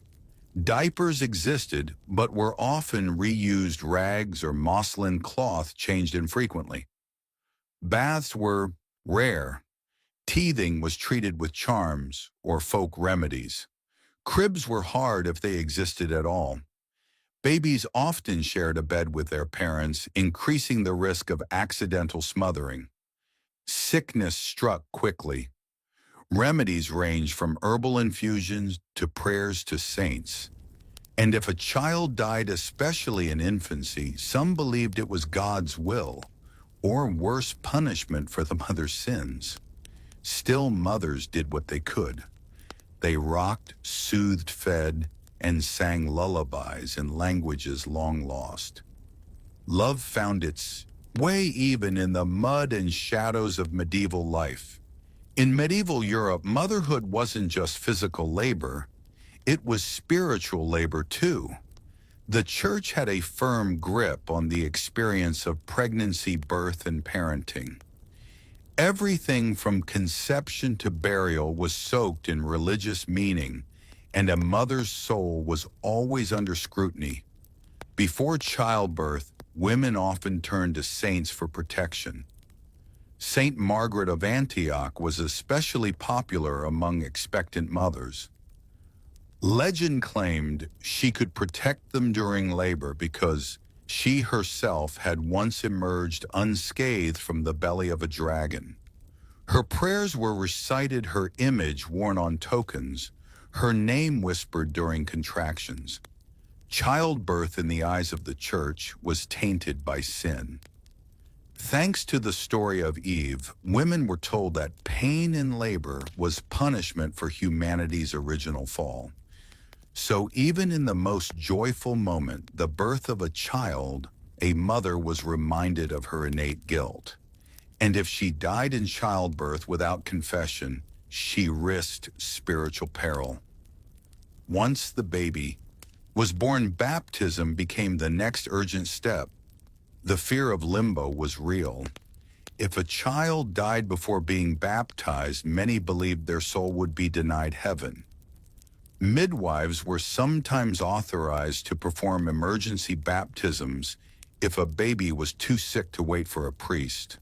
The idea of eternal damnation for a newborn was horrifying, but not uncommon in medieval theology. Superstition filled in where doctrine left gaps. Mothers tied charms to cradles, hung herbs above doorways, or drew protective symbols in ashes on the floor. The evil eye, malevolent fairies, and demonic spirits were all blamed for sickly babies or miscarriages. Some mothers whispered secret names for their children to confuse spirits who might come to steal them away. The church also had control over how women were reintegrated into society after birth. The churching ceremony, usually held about 40 days after delivery, was a kind of ritual purification. Until then, a mother was considered spiritually unclean and was expected to stay out of public worship. The ceremony was meant to bless and welcome her back, but it was also a subtle rebuke. Childbirth, though necessary, left a stain. Despite the harsh theology, many mothers found comfort in faith. Prayer was protection, ritual was reassurance, and hope lived somewhere between the Psalms and the pain. Once a child survived infancy, the next phase of medieval motherhood began shaping a human who could survive in a brutal world. And this meant discipline, hard truths, and often early separation. For peasant mothers, education wasn't about books. It was about survival skills. From the moment a child could walk, they were expected to contribute. Girls helped gather firewood, feed chickens, and carry water. Boys learned to tend animals, swing tools, and follow behind their fathers in the fields. Mothers were the first teachers, showing their children how to knead dough, spin wool, or patch a worn tunic. The lessons were practical, immediate, and passed down like heirlooms. Discipline was stern but not necessarily cruel. In a world where disobedience could mean death, a wandering child might drown in a well or be kicked by a horse. Strictness was a form of love, corporal punishment was common, but so were rewards. A warm meal, a kiss on the forehead, a song by the hearth. Affection and correction often went hand in hand. Among the nobility, education took a different shape. Boys were sent off to train as pages or squires, often before they turned 10. Girls were sometimes placed in convents or noble households to learn etiquette, embroidery, and the finer points of courtly behavior. For noble mothers, this meant letting go of their children early, sometimes never to raise them at all. That didn't mean they didn't care. Letters from noble women revealed deep concern for their children's health, marriages, and reputations. A noble mother might not tuck her child in every night, but she was often behind the scenes arranging their futures, like a chess master. Still, the emotional toll of separation was real. Children might be raised by strangers, nursed by others, and married off by 15. A mother might hear of her child's death via messenger or not at all. And yet medieval mothers found ways to stay connected through prayers, through keepsakes, through traditions. They passed down songs, names, and customs, embedding themselves in their children's lives, whether near or far. Medieval motherhood wasn't about holding on. It was about preparing to let go early, often, and without guarantee. Medieval mothers rarely left written records. They didn't pen diaries or publish books, but their fingerprints are everywhere. In the lullabies that survived, the traditions passed down, the prayers carved into chapel walls, and the bones of the children they raised against all odds. Their love didn't look like ours. There were no baby showers, no ultrasound photos on the wall. Affection was quiet, practical, and often masked by the need to stay emotionally guarded. After all, when so many children died young, to love deeply was to risk devastation. And yet mothers did love fiercely, patiently, and without pause. We find traces of that love in the margins of medieval texts, where a woman scribbled her lost child's name beside a prayer in letters from queens begging for news of their children. In the battered shoes left on graves in folk tales where mothers trade their lives for their children's safety. These weren't symbols of weakness. They were acts of defiance in a world constantly testing maternal strength. Loss was a constant companion. Stillbirths, fevers, plagues, war. A mother could raise 10 children and bury 6. Mourning was private, often silent, yet carried for a lifetime. Grief wasn't always spoken, but it was never absent. And still they endured. They endured childbirth with no medicine. They endured the shame of barrenness and the pain of losing child after child. They endured the church's scrutiny, society's demands, and their own body's limits. Some endured violence from husbands. Others endured exile, poverty, or starvation. But through it all, they nurtured, protected, taught, and most miraculously hoped. Their legacy isn't written in stone monuments, but in generations that followed. They are the unnamed ancestors who fed us, clothed us, and somehow made it all work. They built the foundations of family and survival even when the odds said they shouldn't have.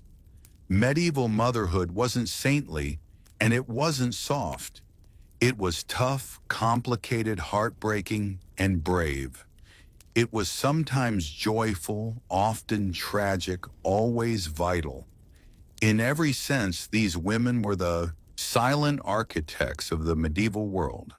And though history rarely carved their names into its walls, their labors shaped kingdoms, their choices molded futures, and their sacrifices echo into us long after the cradles were emptied and the prayers faded. Long before we ever glimpsed the moons of Jupiter or the rings of Saturn, humanity stared up at the night sky with wonder and very limited tools. In the pre-T telescopic world, the cosmos was a vast, unreachable canvas. People tracked stars, plotted planets, and marked the seasons. But they did it all with the naked eye, and that eye, remarkable as it is, has limits. For most of human history, the sky was interpreted more than it was studied. Ancient cultures turned constellations into stories. Orion was a hunter, Scorpio a scorpion sent by the gods. The Greeks named wandering lights planets wanderers because they moved differently than fixed stars. But no one really knew what they were. Were they fiery chariots, crystal spheres, divine lanterns? No one had any way to look closer and find out. Observation meant standing under the stars and recording what could be seen. Tools like the astrolabe, developed by Islamic astronomers, helped track celestial motion with surprising precision. The Babylonians and Mayans kept meticulous calendars and predicted eclipses.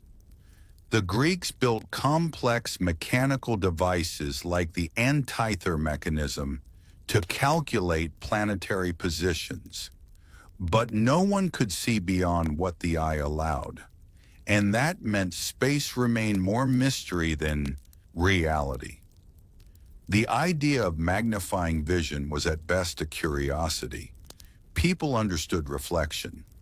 Mirrors existed, but refraction, the bending of light through a lens, was still a misunderstood phenomenon. The science of optics was in its infancy, and no one had yet considered applying it to the stars. More importantly, no one imagined that the sky itself could change. The heavens were considered perfect, eternal, and unchanging. Aristotle's realm of divine order. The earth, by contrast, was corrupt and chaotic. This belief held back scientific progress for centuries. Why build a device to examine something you already believed to be flawless? And yet the need was there, buried in the questions humanity kept asking. What are the stars made of? Why do some lights move and others don't? Is Earth truly at the center of everything? All of those questions floated unanswered above a world that had no way to peer beyond its boundaries. No way, until glassmakers, tinkerers, and one curious Dutchman changed everything. Long before anyone dreamed of peering into the stars, ancient people were already bending light, just not intentionally. In fact, the earliest lenses were likely accidents. Transparent crystals like quartz or beryl could naturally magnify objects when shaped just right. These stones, polished and rounded by hand or nature, would occasionally reveal something curious. Objects look larger when seen through them. To our ancestors, it must have seemed like magic. By the first millennium, BCE, the Assyrians had crafted what we now call the Nimrud lens, a piece of rock crystal possibly used to magnify or focus light. Its exact purpose is debated. Was it part of a scientific tool or just decorative?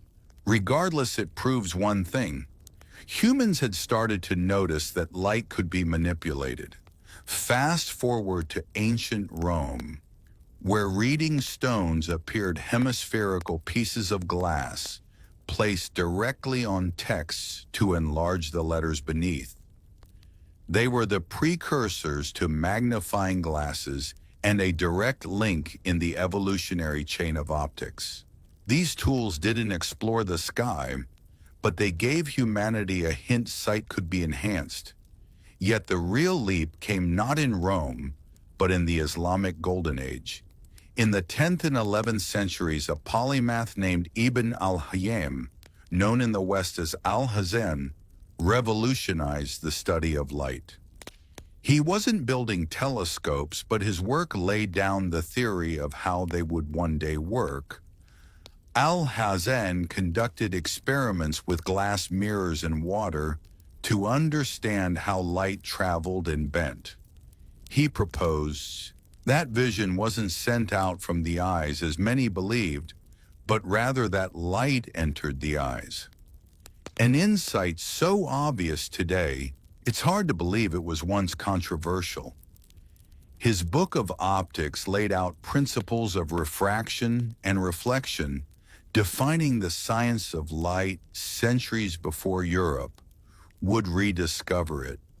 Though these thinkers never applied their theories to the stars, they built the intellectual scaffolding needed for future inventors. Their writings, once translated into Latin, spread through medieval Europe, setting the stage for the explosive optical experimentation of the Renaissance. By the 13th century, the science of optics had quietly crept into everyday life, not through astronomy, but through a far more personal issue: bad eyesight. In the bustling workshops of Italy, particularly around Venice, glassmakers began crafting lenses to help aging monks and scholars read their manuscripts. The result: spectacles. The earliest spectacles appeared around 1285, likely in Pisa or Venice. They were simple convex lenses framed in wood or metal designed to sit precariously on the nose.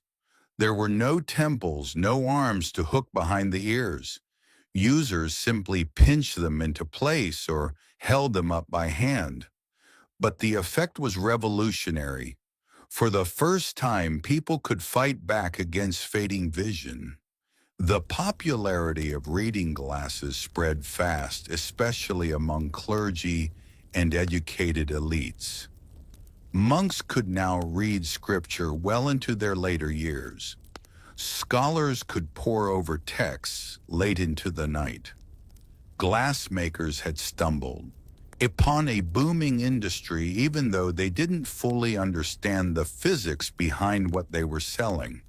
Still, this new obsession with magnification planted an idea in the collective imagination. If glass could help us see the small, could it also help us see the distant? The leap wasn't immediate. For centuries, spectacle making remained a trade focused on individual needs, helping people see books and thread needles. But in the background, knowledge of convex and concave lenses slowly matured. Artisans began playing with lens shapes.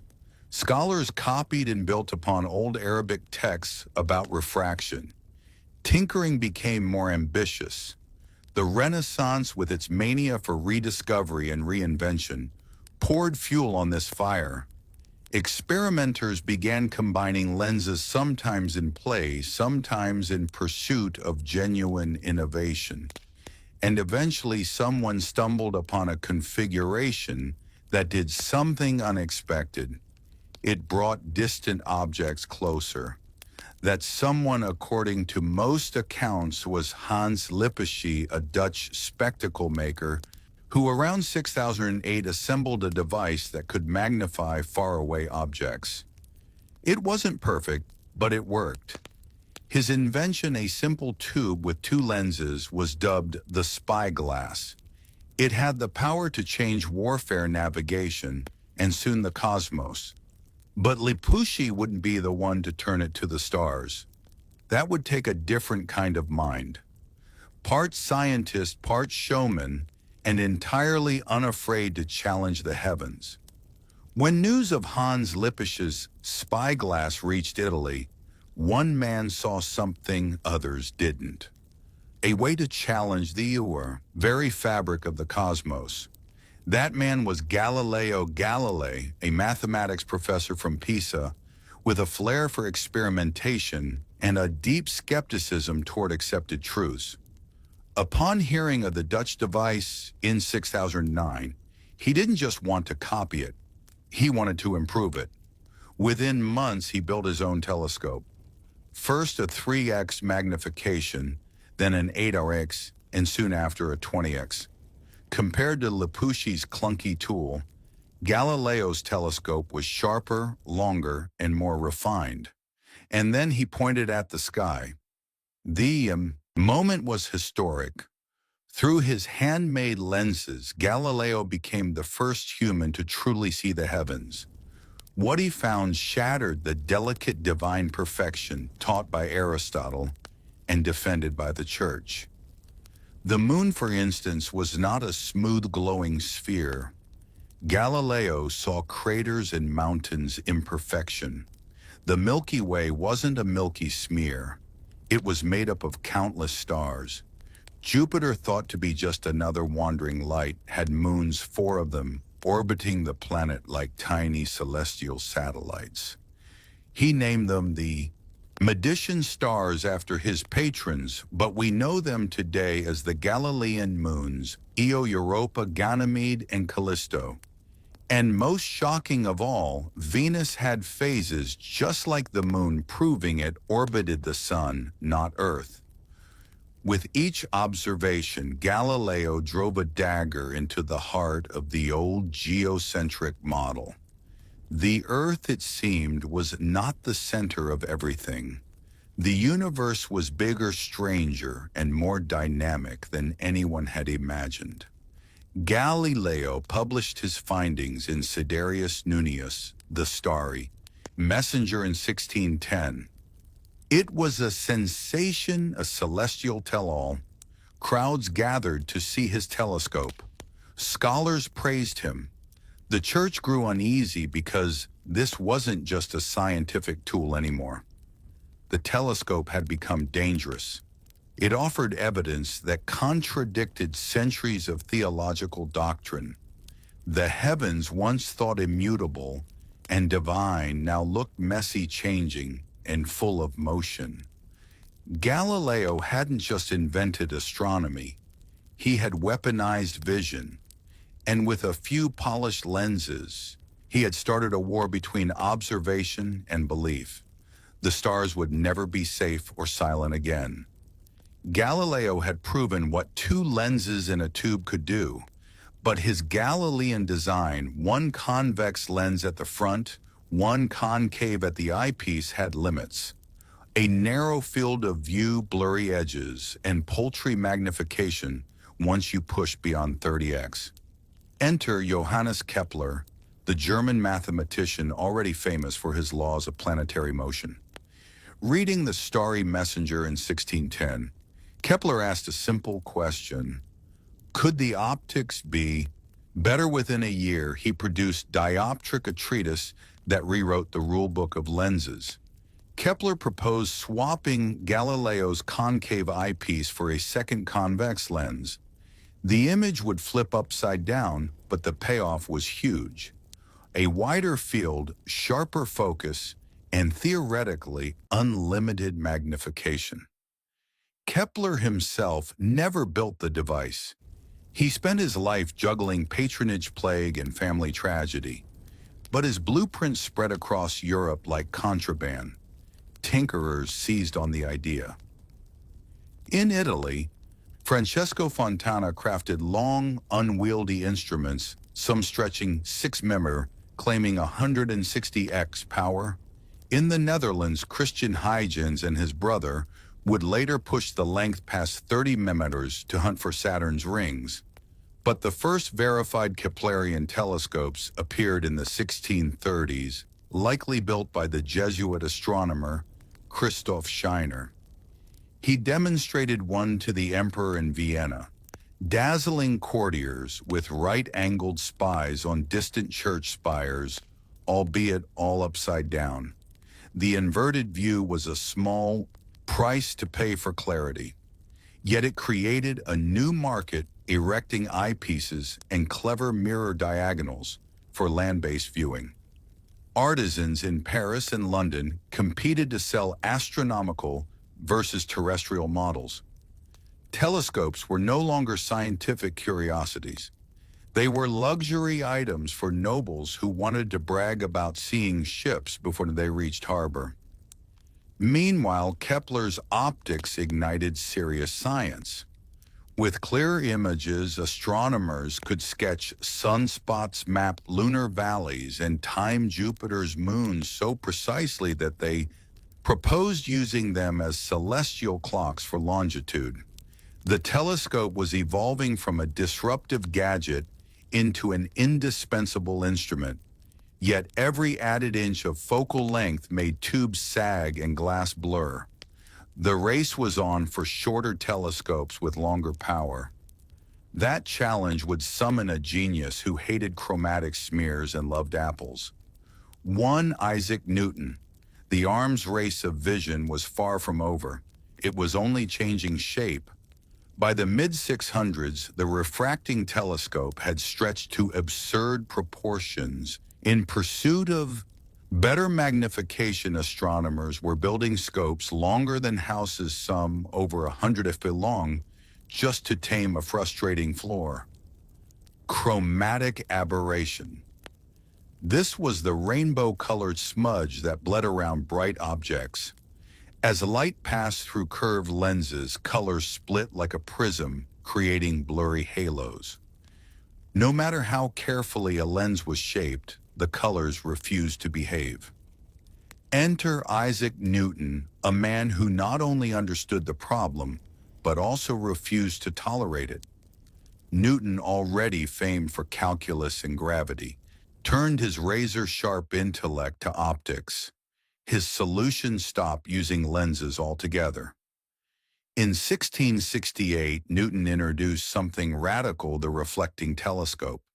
Instead of bending light through glass, he used a curved mirror to collect and focus it. Mirrors didn't split light into rainbows. They didn't need to be hundreds of feet long, and best of all, they could be short, powerful, and precise. Newton's design used a concave primary mirror at the bottom of the tube, which reflected light to a flat diagonal mirror, then into the eyepiece mounted on the side. It looked nothing like Galileo's spyglass, but it worked. The image was crisp, clear, and most importantly, free of color distortion. At first, Newton kept his invention quiet. He wasn't a fan of public drama.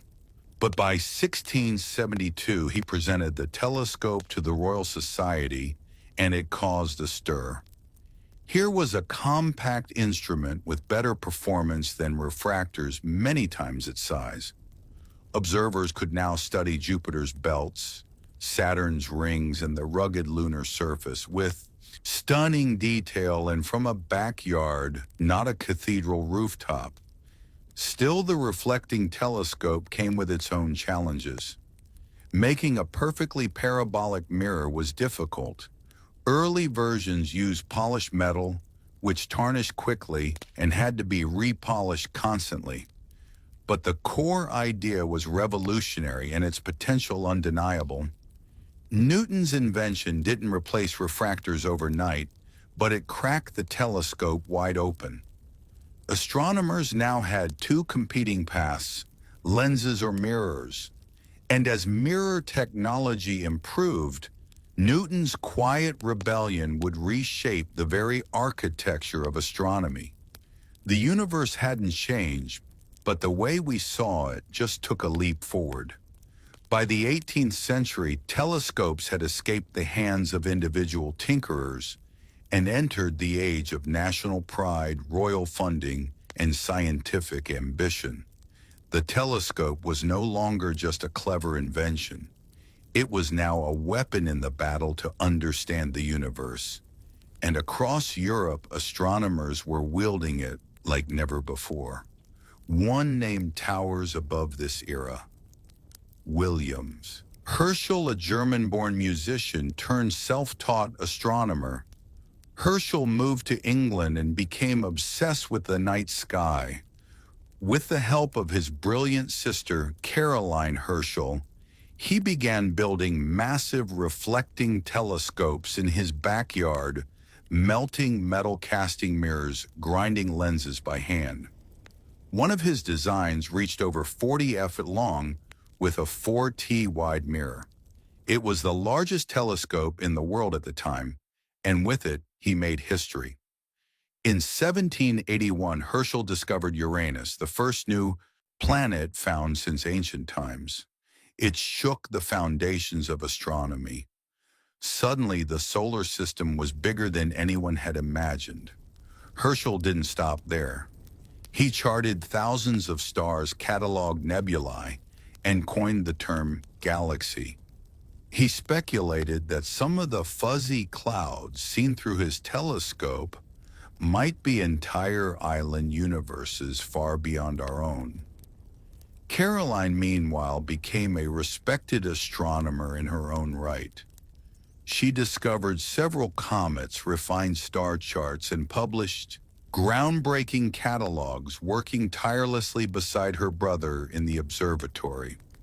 Elsewhere, the telescope was also helping scientists crack long-standing puzzles.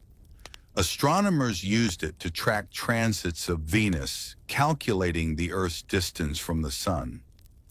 Telescopic measurements improved celestial navigation, allowing ships to traverse oceans with far greater precision. Naval empires quite literally depended on the sky. And while Newton's reflectors remained elite instruments, achromatic refractors, which reduced chromatic aberration using special lens combinations, were now commercially available. Opticians like John Doan refined lenses to sharpen the image without the rainbow smears, offering the best of both worlds: clarity and color correction. Observatories were being built across Europe: Paris, Berlin, Greenwich. Astronomy became institutionalized. Telescopes sat not just in scholars' attics, but in towers, domes, and royal estates. They had become symbols of enlightenment and empire. This was the golden age of stargazing, when the telescope wasn't just expanding our view, but our very place in the cosmos. As the 19th century dawned, the telescope entered its industrial phase. What began as handmade tubes of brass and glass now became precision-engineered instruments of steel, bronze, and cast iron. The sky once mapped by candlelight was now being charted by the rising might of factories, railroads, and empire. The biggest shift size. Telescopes were getting enormous. In Ireland, a wealthy astronomer named William Parsons, the third Earl of Ross, constructed what was then the largest telescope on Earth. Completed in 1845, the Leviathan of Parsonstown boasted a mirror 6 ft in diameter and a tube 50 ft long. Suspended between two massive masonry walls, it looked more like a siege weapon than a scientific instrument, but it worked. With it, Parsons observed the swirling structure of what was then called the Whirlpool Nebula, now known as M51, and made one of the first sketches resembling a spiral galaxy. He had no way of knowing how far away it truly was, but the drawing alone hinted that the universe might be full of systems like our own, far beyond the Milky Way. Meanwhile, other observatories sprang up in France, Russia, and America. Astronomers were no longer lone geniuses in cloaks, but salaried researchers with assistance budgets and government grants. Telescopes began moving westward toward drier air, clearer skies, and higher altitudes. One of the most famous was the Lick Observatory in California. Built at tops Mount Hamilton in 1880, it housed the largest refracting telescope ever constructed with a 36-in objective lens. Not to be outdone, the Jerkas Observatory in Wisconsin followed in 1897 with an even longer refractor, still the biggest of its kind to this day. But refractors were nearing their limit. Lenses sagged under their own weight. Glass this big couldn't be perfectly cast or supported. The future once again pointed to mirrors. Engineers began experimenting with silver-coated glass, lighter and easier to maintain than Newton's old metal mirrors. Reflectors, once overshadowed by their lens-based cousins, were making a comeback. At the same time, photography entered the equation. For the first time, telescopes weren't just for viewing the heavens. They could record them. Astronomers began capturing long-exposure images of stars, nebula, and planets, seeing deeper than ever before. The age of observation was ending. The age of data had begun. As the 20th century unfolded, the telescope transformed from a tool of vision into a machine of revelation. No longer limited to what the eye could see, telescopes began collecting data across the entire electromagnetic spectrum, unlocking secrets the visible light had always hidden from us. The revolution began at top Mount Wilson in California, where George Ellery Hale spearheaded the creation of the Hooker telescope, completed in 1917. With a 100-in mirror, it was the most powerful telescope of its time, and into that mirror stared a young astronomer named Edwin Hubble. In the 1920s, Hubble used the Hooker to peer into the Andromeda Nebula. What he discovered changed everything. Andromeda wasn't a cloud within our galaxy. It was a galaxy itself, one of millions. Hubble's work demolished the idea of a small static universe. The cosmos, it turned out, was vast, expanding, and ancient beyond measure. Soon even the atmosphere became a limitation. Earth's air blurred starlight and blocked much of the electromagnetic spectrum. So in the latter half of the century, telescopes began climbing higher into balloons, planes, and eventually orbit. In 1990, NASA launched the Hubble Space Telescope, a namesake tribute orbiting above Earth's distortive atmosphere. After an initial hiccup with its mirror, Hubble went on to deliver the most detailed images of the universe ever captured. Pillars of gas, dying stars, infant galaxies. It stared deeper into time than any human eye ever had. And Hubble was just the beginning. Radio telescopes like those at Arecibo and the Very Large Array in New Mexico allowed scientists to listen to space. Infrared telescopes revealed cool, hidden objects cloaked in cosmic dust. X-ray telescopes detected black holes devouring matter. Each new type of telescope revealed a new layer of the cosmos. Then came the James Webb Space Telescope, launched in 2021, far more sensitive than Hubble, designed to look back over 13 billion years to the dawn of galaxy formation. Not just an eye in the sky, but a time machine built of gold mirrors and deep mathematics. From Galileo's shaky wooden tube to space-faring observatories cooled by liquid helium, the telescope has evolved into an instrument of pure awe.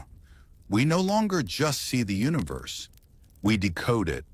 And with each new lens, mirror, or frequency unlocked, we inch closer to answering the question that started it all.